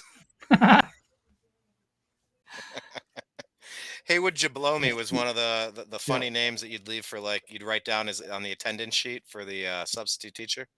Haywood Jablomi. Right. Oh, good. Mr. Hunt, first name Mike. Oh, goodness. Yeah. Anyway, yeah, that was. I mean, there was nothing better as a 13-year-old than Hakeem Jeffries. All right. Yeah, so Hakeem Jeffries. So Haywood. who is Hakeem Jeffries? He's like the rising star. He's like Obama 2.0, except he's the more overt version of Obama, who is very slick and covert about things. So, but he's the new woke star, because the Democrats have been kind of void of talent, whether they were going to bring in a Gavin Newsom or some other retread. But looks like they could be setting things up for Hakeem Jeffries in 2024. I don't know. Or do you bring Big Mike or Michelle Obama or something like that? I don't know. Are we doing that? Are we doing that now? So Hakeem, what state is he from? Okay, I don't know. But, Hakeem Jeffries, what state is he from? I don't know. He's relatively new to me, but the fact that they were trying to position him as the next speaker is a pretty huge deal. So, but I can look that up while you're chatting. I'm looking it up right now. Hakeem Jeffries, Okay. minority leader of the House of Representatives. At Homer, 8th Constitutional District of, what's it say? Democrat. 8th District. Yeah, in New York. Sorry. New York. Okay. New York. So he's the one that nominated the spy. Who was the one that was sleeping with the spy? Swalwell? Yep. Swallowwell? Eric Swalwell? Fartwell? Swallowwell? Yep. Swallowwell? Yeah. Swallowwell? Sure. And the spy was literally named Feng Feng, right? Feng Feng, yeah. Is she still around? Where is she at these days? Are they married with kids? Did she go back to China? Is she living in San Mateo? Who is Feng Feng? That's a good question. I'm surprised. Maybe she does have a job as a DC lobbyist like everybody else. But no, maybe she did get sent back to the CCP. She did her job. She did it well, and now she can go. I don't know. Move on from there. Well, I have Feng Feng is a Hong Kong actor and a footballer born in 1968. I don't think that's who we're talking about. No, it's Fang Fang, F-A-N-G. Oh, like the demon. Fangs. That I'm aware of. Yeah, like Wolf Fang. Yeah. Fang Fang and California politicians. Yeah, has not returned to the U.S., said intelligence officials and her former political acquaintances. That was from December 2020. She's now in December 17, 2022, a more recent one. She speaks with media in, oh my God, guess what city? L.A., San Fran? No, say she has not returned to the U.S. DC. And she's in China. Guess what city in China? She speaks with media in... Gotta be think level Beijing. 2 bioweapons lab. I mean a wet market. Oh man, really? Mm-hmm. Yeah, that's from December 17 on the New York Post. Feng Feng, chronicler of Wuhan lockdowns, now a virtual. Yep. Okay. All right. There you go. And I found a Dr. Fang somewhere close to me. That's cool. Anyhow. All right. Yeah, I mean we're just living in a cuckoo clock, Blake. I just you said it perfectly. We didn't ask for this. I mean, I have a journalism degree, so I knew when I was 18 years old, 19, 20, 21. Like, I mean, I knew that I would enjoy doing something like this. Um, and I've written and done radio through college. Like it's not like I it's not like I didn't want to do this. I don't want it, but like I'm only doing it because I'm seeing so many lies, and it's like you will not tell me that 2 + 2 = 5. I am not incapacitated enough to believe that drivel. I'm not doing it. I will not say 2 + 2 = 5. And I just find that so offensive to my soul to just believe a lie, to repeat a lie. I I can't do it. I can't do it, man. And the way I see it, I'm just trying to follow the facts. If I have opinions that don't bear out based on new information, I will gladly change them. But as far as now, it's hard to figure out how we're going to get out of this. It's hard to figure out. Have we figured out if DeSantis is actually running yet? He hasn't said anything because it's like this one decision could potentially tear the Republicans apart and hand whatever mannequin they prop up, give Biden another 4 years. The Republicans could do that to themselves. They have the power to shoot themselves in the foot. And the rhinos, the neocons, the NWO, the WEF acolytes, all the same players, the McCains, the Romneys, the Bushes, the Clintons, the Gores, all these creeps. They would gladly sacrifice a Republican victory so that the puppet masters could get the win.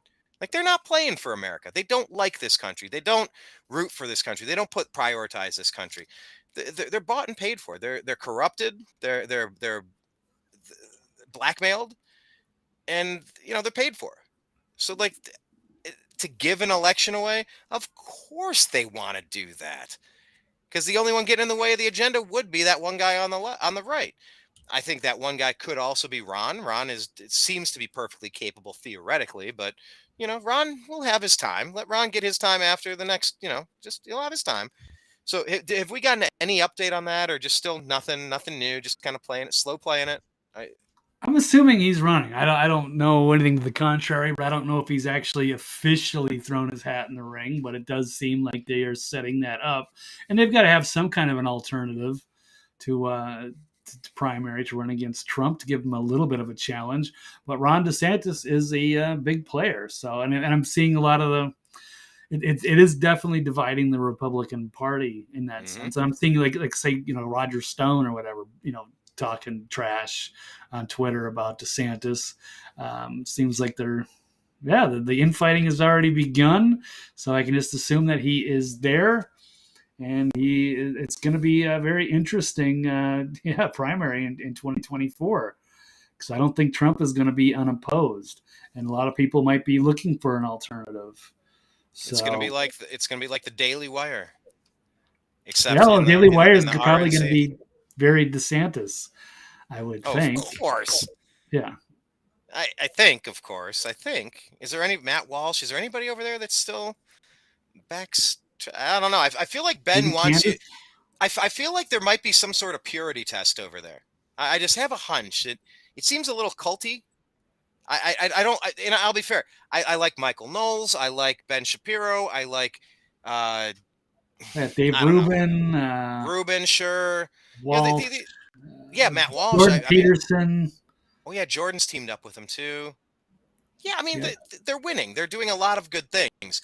But I think there's like a strange purity test in there. There's like some sort of cultish. You must drink the Kool-Aid in a couple particular points, otherwise. Our team isn't the right team for you. And I don't know. But I do feel as though Fox News has lost its way, completely lost its way. I remember a time when Fox was like an alternative, but I've just been seeing them push some more crazy stories and some more.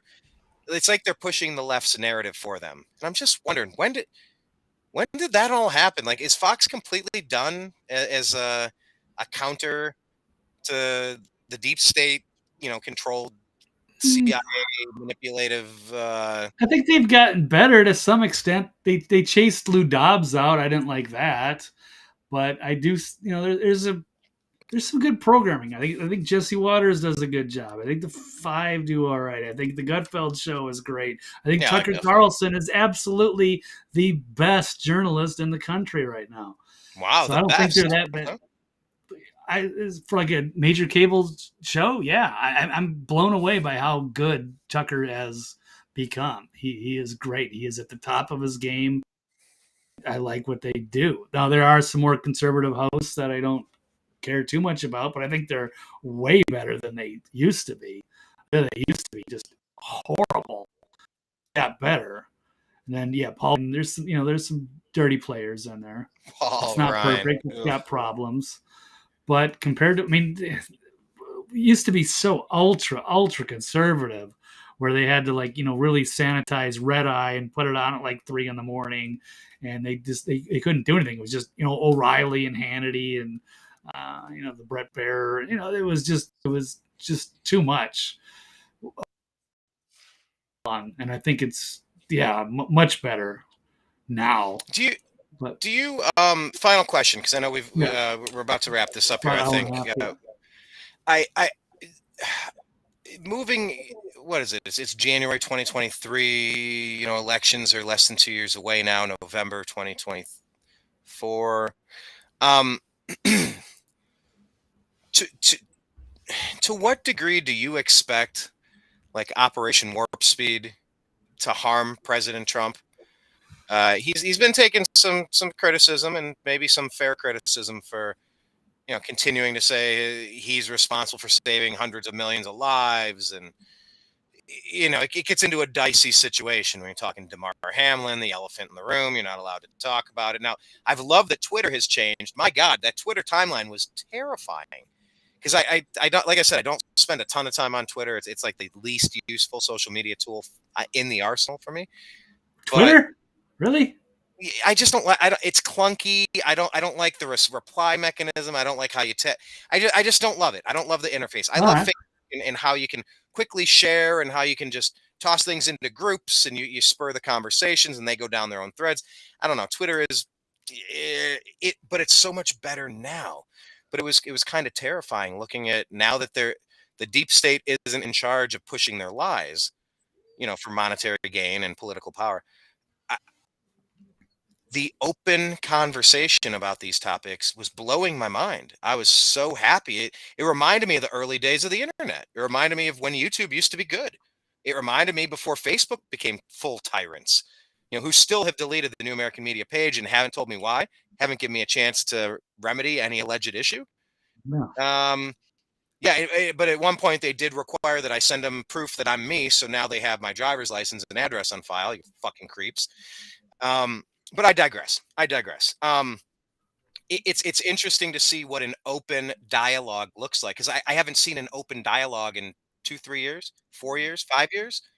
But there is an open dialogue on Twitter, and it's terrifying, because I think President Trump does deserve a little bit of due criticism for some of these things. I mean, he kind of gave them blanket immunity. He kind of like there's a legitimate frustration and anger on that issue with him, and I wonder how much of that is going to stick. I don't know what your thought is, Blake, because on the one hand, if he wouldn't have rolled out Operation Warp Speed, No, okay, can you hear me? yeah, Yeah, it could have a significant negative effect on his campaign, especially if there are more people that are having adverse reactions or sudden deaths. They're going to be blaming him. It's going to be an easy fall guy, and that'll pave the way for, um, the alternative, which may be DeSantis. But he's also signed, I think, agreements with the pharmaceutical companies. That they're not going to get the brunt of the blame, or they're not going to be able to. You're not going to go after them legally, or what have you. There's going to be limitations. So, yeah, and it's a and look, scary thing. I once again, I'm trying to see both perspectives. And of course, if you are a pharmaceutical company and you're trying to push something out, and something's allegedly sweeping through the world, um, from bats, sure was, um, and imagine you're trying to get rid of a bioweapon attack. an intentional bioweapon attack that happened pretty much right when Hong Kong it was really protesting China big time, and it was a big news story. And then all of a sudden, the story shifted. Let's remember that as we look back at a few years in history. I believe those Hong Kong riots, there was an uprising going on against Chinese overreach, and it was right around that time that this was released, almost as though it felt intentional. Um, but And the simulation by was it with Bill Gates too? Yeah, there was all that kind of stuff. And then Fauci saying that there was going to be a mysterious pandemic or what have you. I forget how he framed that, but yeah, it all kind of came together, worked out very well with their depopulation agenda, perhaps. And yeah, they really rushed that thing out. It was but what very I was starting to get experimental. at it Yeah. was like, let me imagine that I was an altruistic, money loving, so I'm both altruistic and capitalistic company. Okay, so we want to help. We don't want to see. Let's just imagine Okay. that the people that In a maybe utopia. it's a far jump, a far reach to actually believe this shit that I'm about to say, but let's just imagine. Let's say that there was a pharmaceutical company named X. Okay, I'm not going to say it's them because we could use their names, but I don't mean them by particularly, but altruistic. They want to help and they want to sell as many of these things as possible. Okay, I mean everybody wants to sell as much as possible. By the way, this is a good time to tell everybody that I do have the Unhappy Hour pins and I have the Unhappy Hour wooden coasters. By the way, sets of four. Let me know if you're interested in it. So, um, let's say that they were going to put a product out, and anytime you put out a medication there will always be people, a certain percentage, I don't know what percentage, what exact point zero or 1 point, I don't know what percentage, but a non-zero number of people will have negative reactions and perhaps lethal reactions to the product you're about to create. Well, like, where's the incentive to try if you know one false move, or things evolve and the virus changes and it mutates? Why would anybody put something out there if it's going to ruin them financially, get them thrown in jail, or uh, get the company dissolved? They're going to end up in lawsuits with families. If they didn't have any protection, I don't think anybody would try to create anything. It's almost like in communism. It's like when you have no incentive to do well, then I'm not going to do anything. I'm going to do the bare minimum so I don't get thrown into a gulag. I'll do the bare minimum because if I kick ass, you're going to take it all anyway. So screw you. I'm not doing anything. So I can understand why a pharmaceutical company named X wouldn't want to rush something and try to hurry up and help and make a bunch of money if it's going to swing around and bite them. But like, that's kind of where we are, Blake. Like, can you empathize with that perspective where a pharmaceutical company why they wouldn't want why they would need some of these protections to put something out? Yeah, they removed themselves from any liability, as far as I'm concerned, and they made it emergency use only. It was never, I guess, FDA approved, so they've worked a way around that. So there's going to be a lot of problems that people aren't going to be able to sue them. But then you have the problem with, you know, so much coercion going on, or people, the employers that were trying to Yes. mandate this thing. So it's bad that way. Bankrupt the employers and the agencies that did that to people. I'm so disgusted by how that played out. I mean, it's so date rapey to just keep forcing yourself until you must put this inside of you. You're going to put this inside of you or lose your job. It's like, Right. ugh. Okay, Cosby, get the hell out of here. It's so cringy. Um, it's just bad policy. Right. It's not It's just an American. experimental thing that's going to make your body create spike proteins. I don't know why that's sounds weird. Okay, I And if was people joking. wanted to do that, more power to them. Have at it. Right. Uh, eh, okay, but it was the coercion. It was that force, and that's where it got a little much for me. A little much for me. Yeah, no, cross the line. Absolutely. It was unprecedented. So I wonder how much of a fog, like the bad cloud following Linus. It's just kind of like on the Peanuts. I think it was Right. Linus, right? Yeah, was it him or Stinky? What was the Pigpen or Stinky something. one? Pigpen. Pigpen. Yeah, maybe it's Pigpen I'm thinking of. Yeah, Linus had the blankie. Yeah, Linus but has a like, blanket. Yeah. you know, it's a blanket statement, but you know, I wonder how much of this stink is going to stay attached to Trump as he moves into his next Bros. campaign. He already has Yeah. 100 things stacked up against him. I just wonder how it's going to play out. I really hope that we don't see something like Steven Crowder versus Daily Wire or Candace Owens versus Nicole Arbor turn into Trump versus DeSantis. My God, it makes me ill to think that there's a possibility or a likelihood that there's no way to avoid this train crash. I'm begging everybody to not do this. For the love of God, please don't do this. Please don't sully the brand. Please don't. I don't know that I can stomach it, Blake. I just don't know that I can weather that storm. You're I gonna don't know. have to, buddy. And we're You gonna be think it's talking about it. 100% guaranteed? You think it's guaranteed Trump v. DeSantis? Because I haven't seen DeSantis announce, and why would he? And what's the other thing about you can't have two people from the same state? Uh, uh, or maybe that's his president, vice president. Because I was like, well, if they united on the same ticket, Oh yeah. that's where No, it's they're not genius. gonna unite. Why? Why not? They're both two alphas. That's not gonna work. You can't put those Yeah, two but you guys have an together. alpha at his peak, and then you have an alpha in the rising. Why can't you be Brett Favre on the? Why can't you be Aaron Rodgers on the team for a couple of years while you have Brett Favre currently holding down the job? You learn on the job. You sit, you learn, Yeah, you watch, you go to but, practice, you stick it out for a couple of years, and now you got your shot, kid. Here, we're yeah, handing but off the baton. Go away. Go win a Super yeah, but Bowl. no, I think DeSantis is already far too accomplished. That'd be like putting Aaron Rodgers and Kirk Cousins on the same team. It's like, no, they're both capable starters.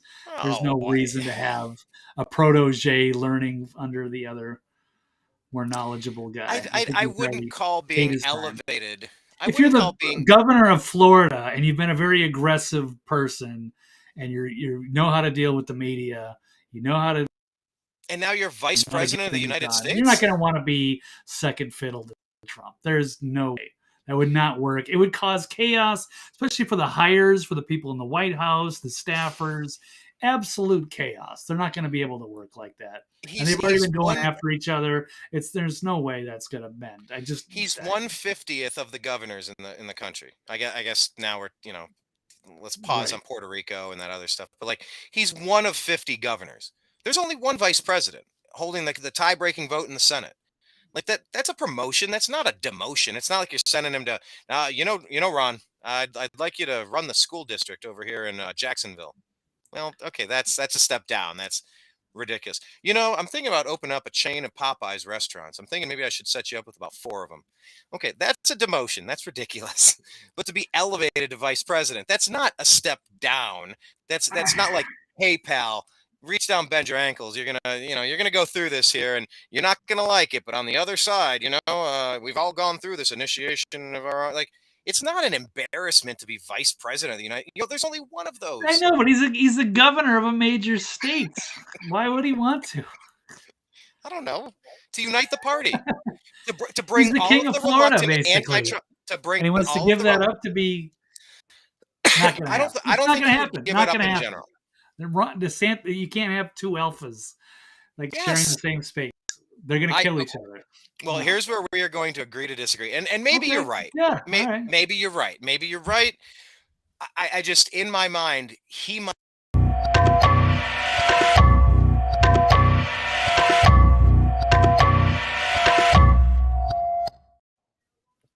All right. Agree to disagree. That hits hard. Bum bum bum bum. That was unexpected too. I was like, what? It's always jarring when you just launch that in there because I'm not expecting. I'm like, oh, that's what we're Oh, doing. it's probably blasting through your earphones. Yeah. No, it's actually pretty. That's pretty cool. Yeah. I'm watching it on the other screen here. Yeah, yeah. It's look. He might be the only person that could bring the Never Trumpers back to fight the Democrats. The Democrats rally behind whatever weekend at Bernie's dipshit overthrowing Ukraine, World War II starting criminal mob boss, pervert. They will rally behind any creep. They always rally. And the Republicans just want to do this. They just want to just that. They waste their time on each other when there's literal evil forces trying to destroy the greatness of the country, trying to bring us down a few pegs, make us all suffer. They want us as a third world nation. They don't want history. They don't want any tradition. They don't want any identity. They want this big gelatinous New World Order blob that they can disarm and dominate. DeSantis might be the only person that could bring it together and just say, look, Mr. Trump and I, President Trump, we disagree on methods. We disagree on messaging. We disagree on all sorts of things all the time. I respect, I appreciate what he was able to accomplish during his first 4 years. I think there's a lot of good to take away. There's several things I would have done differently. But for the good of the party, I think we should put our heads together and come up with solutions to these ideas for the next 4 years, at which point I would like to take the baton and continue doing great things like I did in Florida for the country. Done. Now just laser focus and destroy the Democrats. But no, they're going to become Ben Shapiro, Daily Wire, Steven Crowder. They're going to be Nicole Arbor and Candace Owens, wasting political capital, squandering opportunity, and weakening themselves while they let some lesser clown dominate again. While they play offense, they're just bickering back and forth over what's for lunch. You might be right, but it's my hope. It's a dream of mine that maybe DeSantis is big enough to unite the party. And you know what? I think what's in his best interest is just chill out. Just we need you in Florida. Could you imagine Florida with Gavin Newsom running it? I mean, could you even imagine, dude, if Florida was being run by a nitwit? We just like Michigan or California. There you go. New York. Yeah, pick your place. Pick your hellhole. Right. You know, you and I both escaped Los Angeles. Los Angeles. I still have that behind me.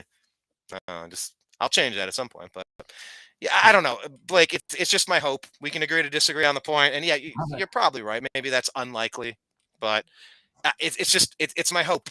Fingers crossed. You know, I just want things to be awesome. So, Big Dave Z Peanut 9 going back to work. Almost done with my UPS route. Catch the rest later. Thanks, guys. Love you, brother. Yeah, we're gonna wrap it up too, man. Thanks for jumping in. Oh, what do you say? Unless the VP can't spell potato like Dan Quayle. Oh my God, we're back to this once again. The potato thing and Watergate, huge nothing burger stories because the Democrats rally to defeat their opponents. We bicker and we play defense. It can't happen anymore.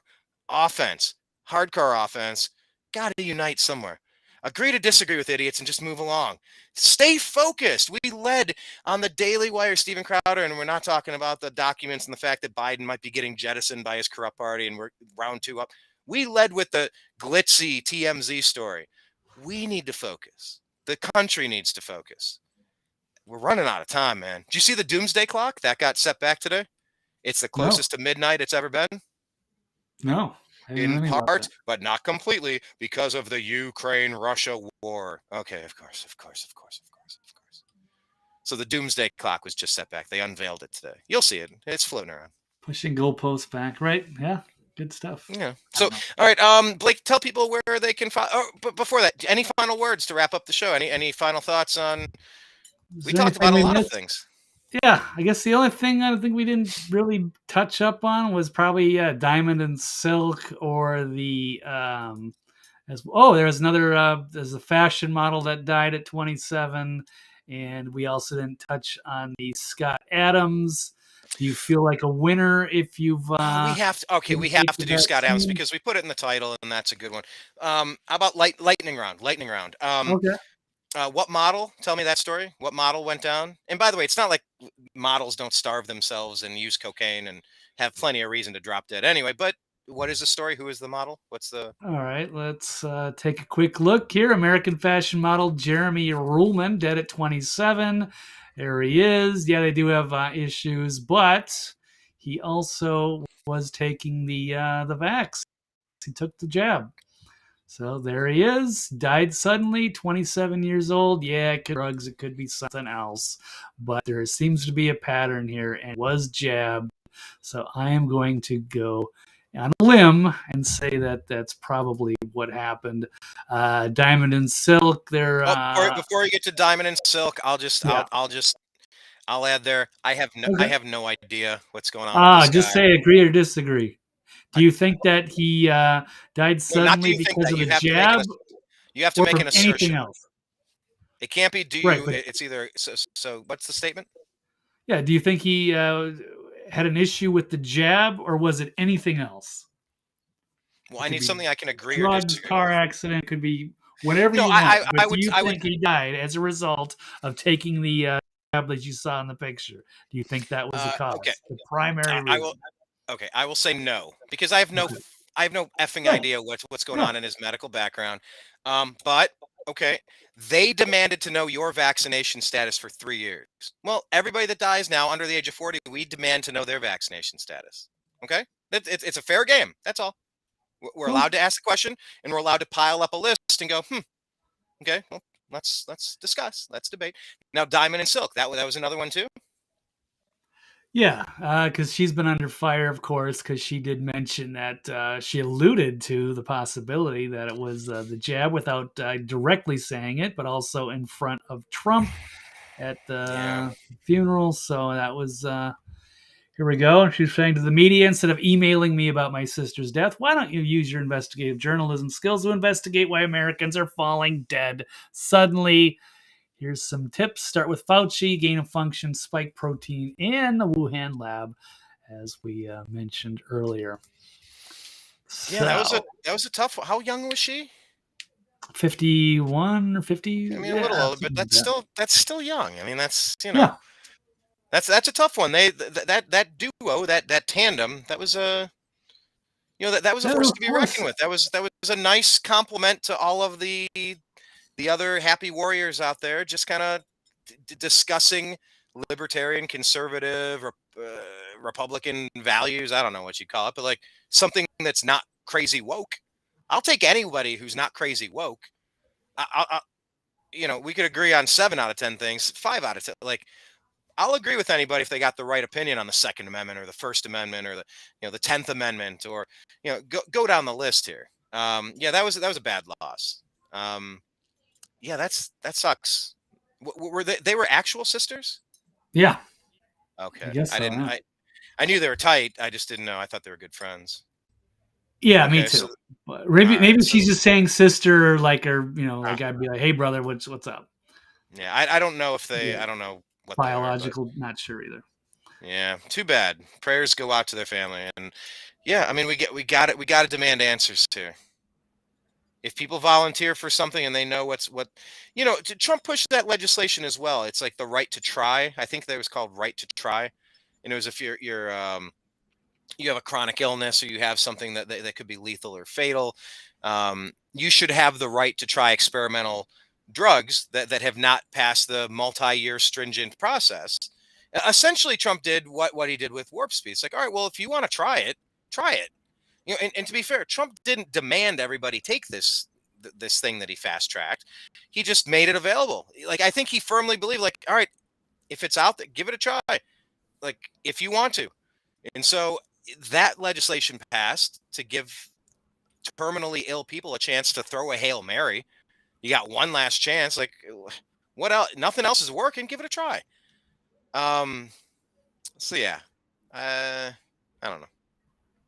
Yeah, no, it's a horrible issue. It's a big medical problem that we're going to be facing, and it's only beginning. And I'm not counting on the press to because they know how they get their paychecks, and it's going to be by not investing. These pharmaceutical companies are asking the tough questions, and it's going to be a lot of people getting sued. Especially, you can't be like pushing the jab for years, and all of a sudden you're going to change, and they're going to get drummed out of the there's corporations or their journalism. They'll be under fire. As they say, if one of these leftists ever said, you know what, I'm going to do the right thing and break rank and start saying things the way I see them, they're just going to be dismissed, thrown away, and easily replaced with somebody who's going to be compliant and do what they're told. So we have pretty much a big crisis, credibility crisis with the media, pharmaceuticals, government, everything. So lost of confidence. But Well, problem. talk about confidence and losing confidence in decision making. That was the other one. Agree or disagree? Scott Adams has the correct revised take on COVID. What say you, Blake? What was his newest take? Do you have the quote in front of him? Do you have it like the line where he says exactly what he says, or do you have the gist of it. I know he gets pissed off when people misquote him or misrepresent him, but I watched the video too, and I'm trying to remember exactly how he phrased it, because he was kind of tongue in cheek at a few different points, kind of saying, "Well, since you guys knew everything in hindsight, you knew this and you knew that." Like he was really mocking, like, well, just because you had a suspicion against government in general, which led you to make that decision, doesn't mean you knew everything in real time. Like he was still clapping back and being a snarky smartass. But I've listened to Scott Adams a lot, I know, yeah. maybe the most out of anybody I listen to. I feel like I get a pretty well-rounded idea of what's going on in the world. And he's got some interesting takes that I don't agree with all of them, but I've listened to him kind of evolve on COVID and why he decided to go the route that he did and take the medication, and now he seems to have some regret. Yeah, I was wondering if you had that. There you go. Dilbert creator, yeah. Scott Adams. Yep. Admits the anti-vaxxers clearly won. You're the winners. So, Brian, what do you think? Do you feel? Nothing about this is good. Like my younger, healthier brother died. He didn't take the thing. I don't know if it could have helped him. I know that he was denied monoclonal antibodies when Biden was getting pissed off that DeSantis was having too much of a success rate down in Florida with monoclonal antibodies. So he withdrew the funding. And so they became rare. They became hard to find. The medical industry was confused as to who had it, where they could find it, to the point where they told my brother that it wasn't possible for him to get it. It was pretty damn sick. My understanding is that those monoclonal antibodies were highly effective against the Delta variant that we believe my brother had. And it was in part because of medical malpractice and or the persuasion from the Biden White House to restrict that, because it was not nutraceutical. What's the word I'm looking for? Hydroxychloroquine. Ivermectin. What's the word I'm looking for? I'm not 100%. Not nutraceutical. Anybody in the comments? Help me. Oh, God bless. Anyway, a medical treatment that would help you that's not a pharmaceutical. Like it's something that would help you other than just taking the thing. So, there's no winners. We're always going to wonder, had he taken that, would he still be with us? I don't know. I don't know. Had he got proper care and got monoclonal antibodies, would he be fine? Maybe. I don't know. He was prescribed ivermectin, but he's prescribed like 12 milligrams instead of 60. They gave him a couple pinches of coffee grounds in the coffee pot and said, here, brew a pot of coffee. Well, he was given the right thing in the smallest possible amount. It didn't work at that small level. Could that have been enough to help him? Because he was on that. I just don't know. I mean, the hospital was so pushy to get him on a ventilator, get him on a ventilator, get him on a ventilator. I'm like, bro, you're not doing anything to help him. And they slid him into a ventilator and into the grave. It happened pretty quick. So, I don't know if him taking the thing would have helped that. I wish he was still here, obviously. I didn't take the thing. You didn't take the thing. Most of the ton of people that are the closest to me haven't taken the thing. And we're doing fine, just fine. So in the regard that Scott Adams is, he's going to kind of forever, or at least for a long while, be worried now that the other shoe might drop, that he might, that it's possible he could suffer some sort of secondary consequence from taking it. I mean, what say you, Blake? A lot of people. No, a lot of people that are freaking out about that, and then Elon Musk chimed in too. That was one of the major reasons that became a huge story, was that he said, I get the second booster, and he felt like he was going to die for a week. And he said he had, I don't know, it was a cousin or a nephew or something like that, or a friend close that with the heart. So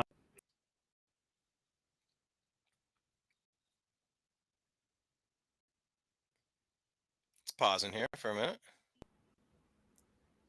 Cut out. Yeah, your signal is very low. You got one bar here. You said Elon had someone close to him get something. Yeah, myocarditis. Mm-hmm. a big problem. So yeah, these that they might be on borrowed time. Getting pretty scary out there.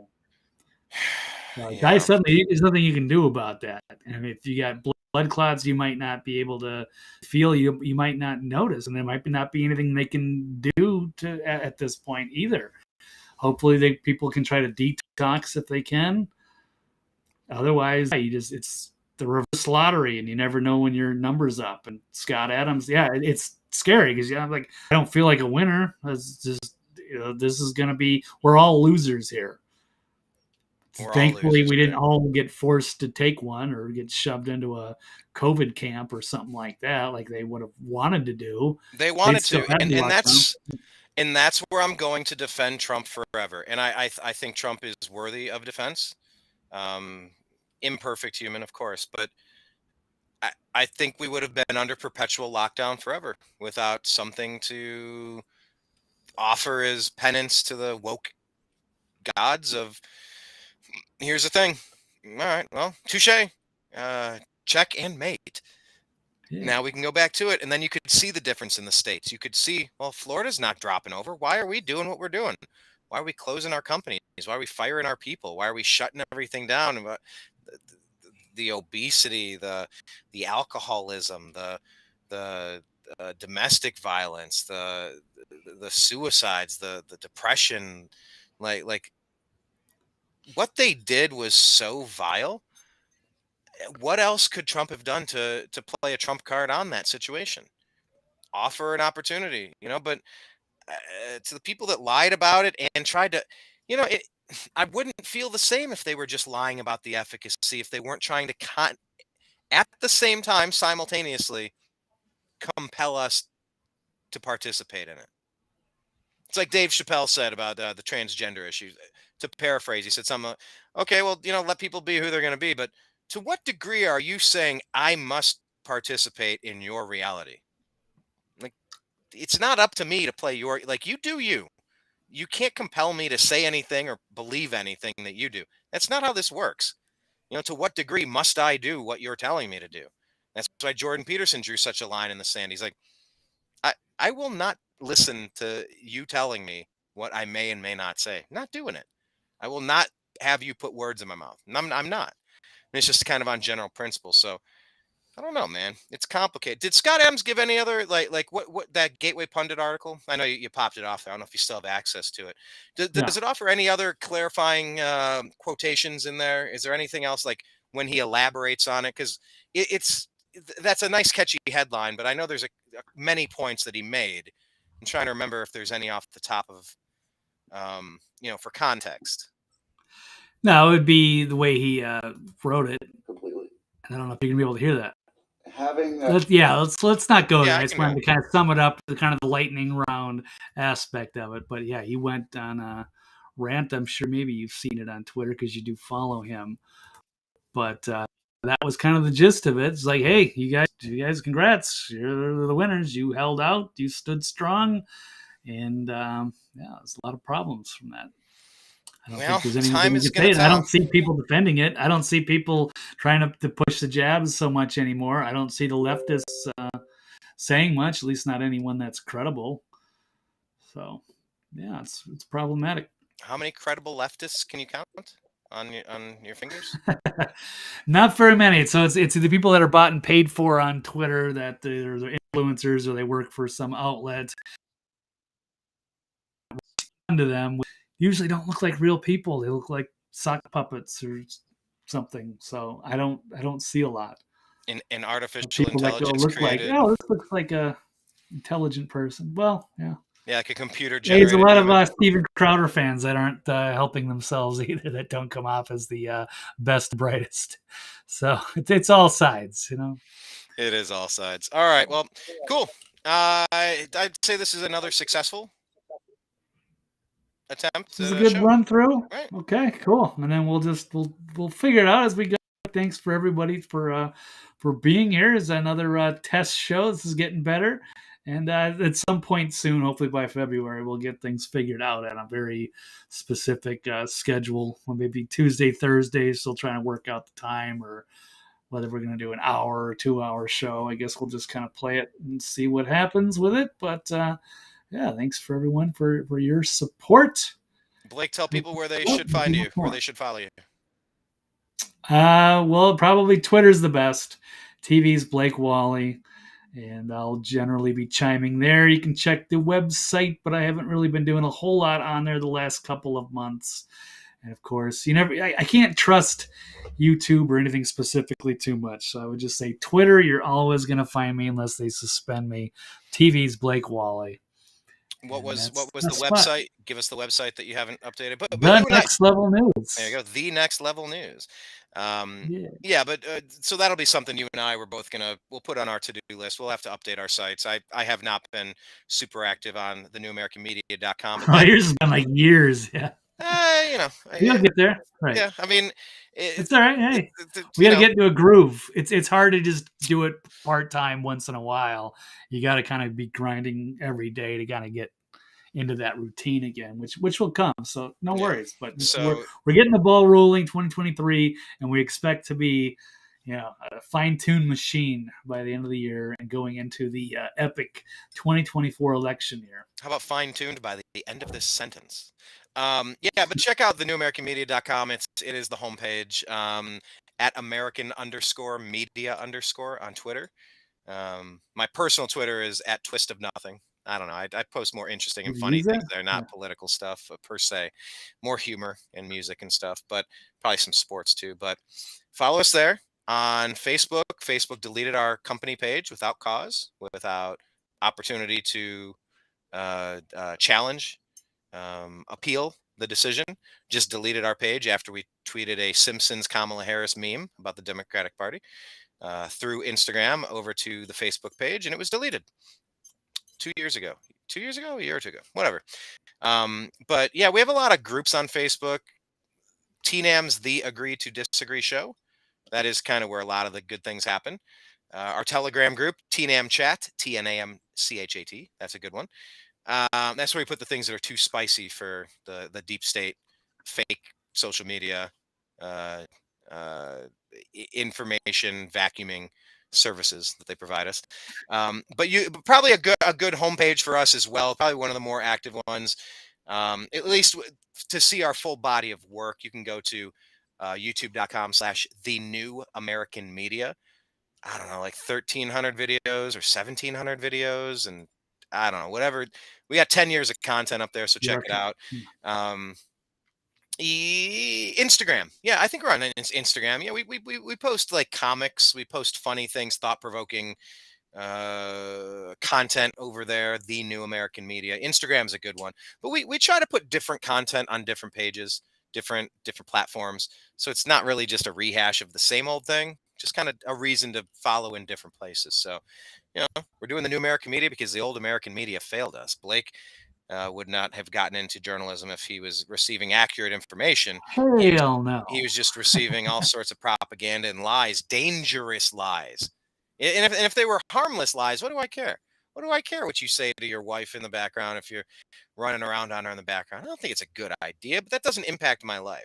When you're going to war with a nuclear power, we didn't vote for this shit. Like this is very tangible, relevant, important information. We have to participate in this conversation. What do I care if Steven Crowder signs a contract? What do I care what the Daily Wire offered? I don't.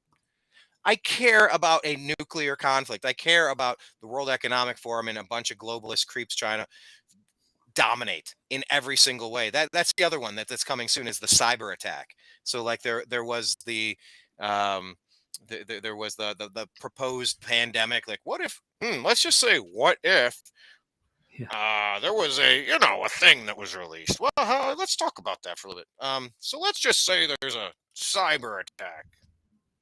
So what do you think's coming?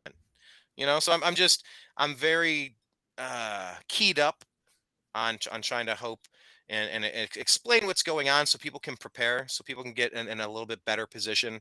I can sense the train coming around the track. And, if you care about your country, you really have to pay attention to the news. The news does always matter.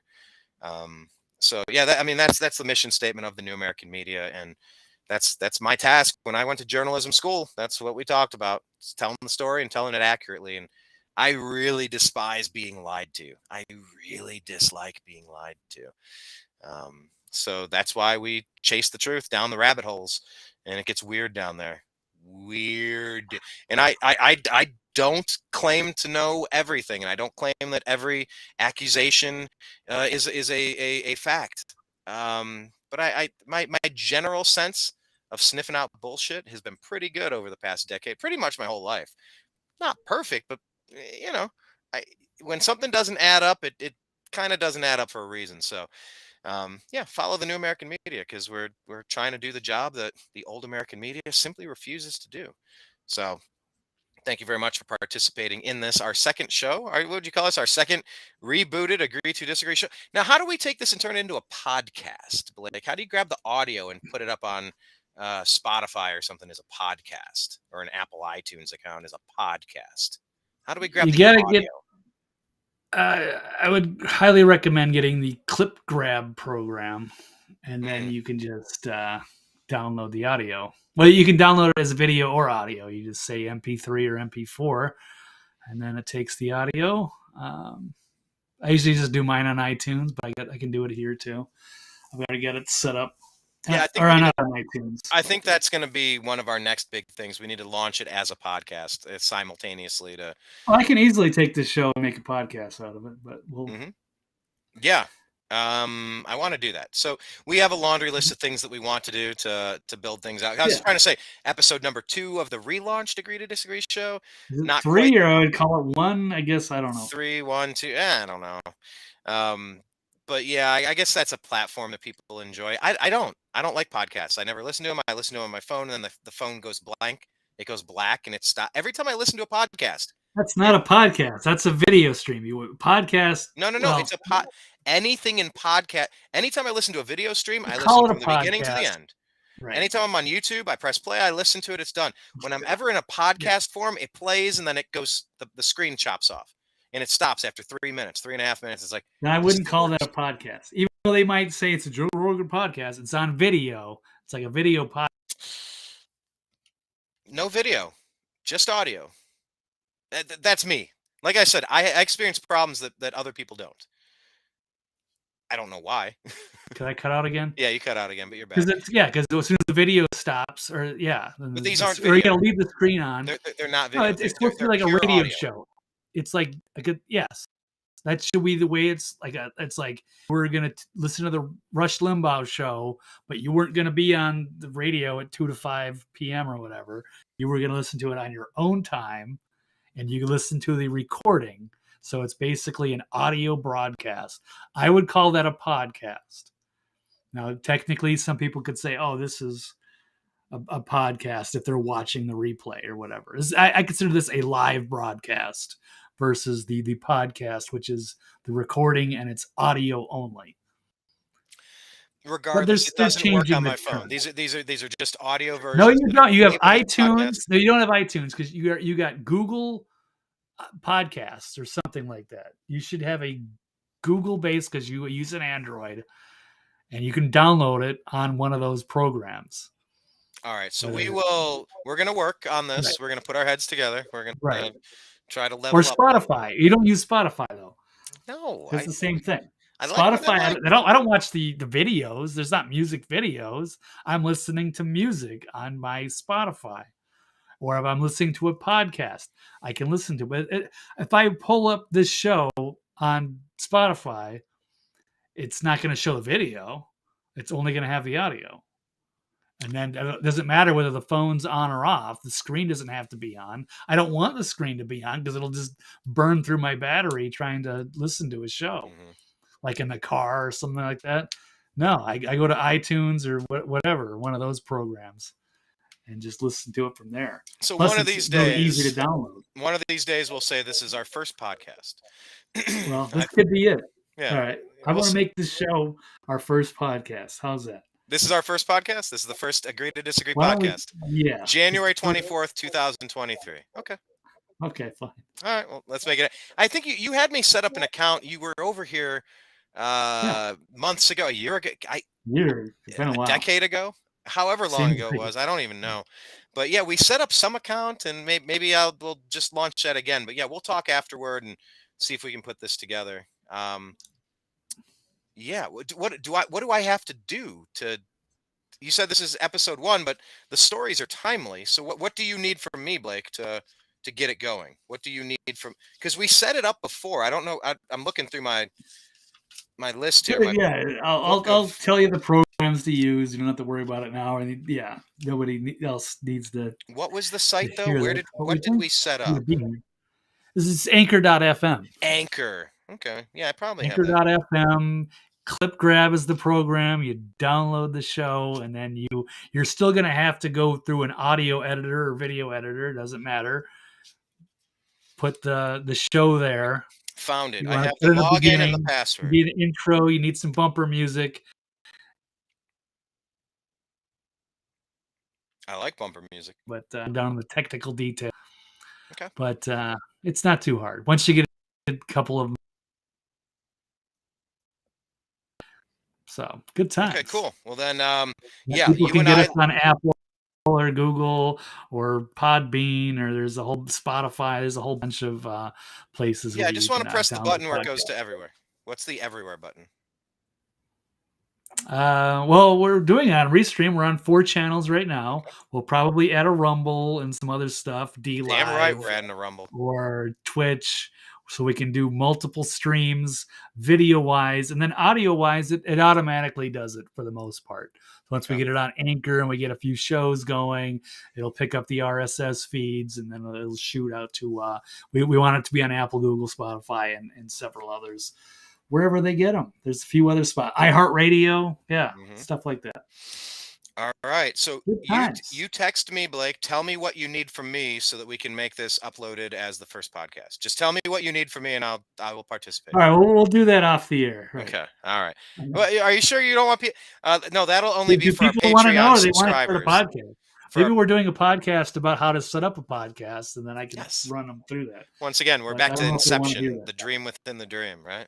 Yeah, there you go. Okay. Well, cool. Blake, thank you for participating in today's program. Perhaps Agree to Disagree podcast number 1. Legendary. This could be the day that it all changed. This could be the day that we're going to look back on. Yeah. And we're going to say, wow, I cussed a couple of times. I didn't know I was going to cuss. Wow, we touched a couple radioactive topics and we survived it. Yep. We will look back. Scholars, hundreds of years from now, will be combing through the Smithsonian and picking up, wow, the podcast number 1 was January 24th, 23. It'll be a trivia question someday on Future Jeopardy. I like that. Right. When was Blake and Brian's first podcast? Oh, 12423. Thank you. 12423. That sounds like a gym code locker or something, or a locker code on your like in the hallway in high school. Sure. 12423. 12423. Okay, 12423. I digress. Exactly. Okay, cool. Well, Blake, thank you so much, and we're gonna consume the news tomorrow. We're gonna distill it into bite-sized pieces that make sense. We're gonna add our perspective and talk to you again.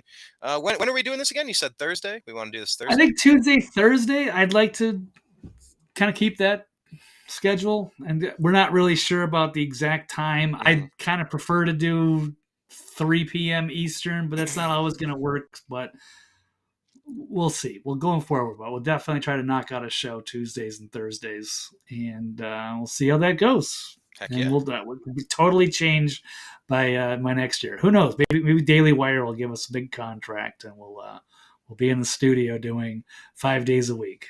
And then other people will produce them. We won't even have to worry about it. But we'll see. One day at a time. I'm a fan of the fact that, I can envision a time when we're going to have a production team that can kind of, although, I mean, we're kind of producing everything we need to produce here for the most part. It's just, that's the way we have to do it. Yep. In the beginning. We're just going to have to do everything until next time, folks, I appreciate you. I love you. And we'll talk again soon. Take care. Peace.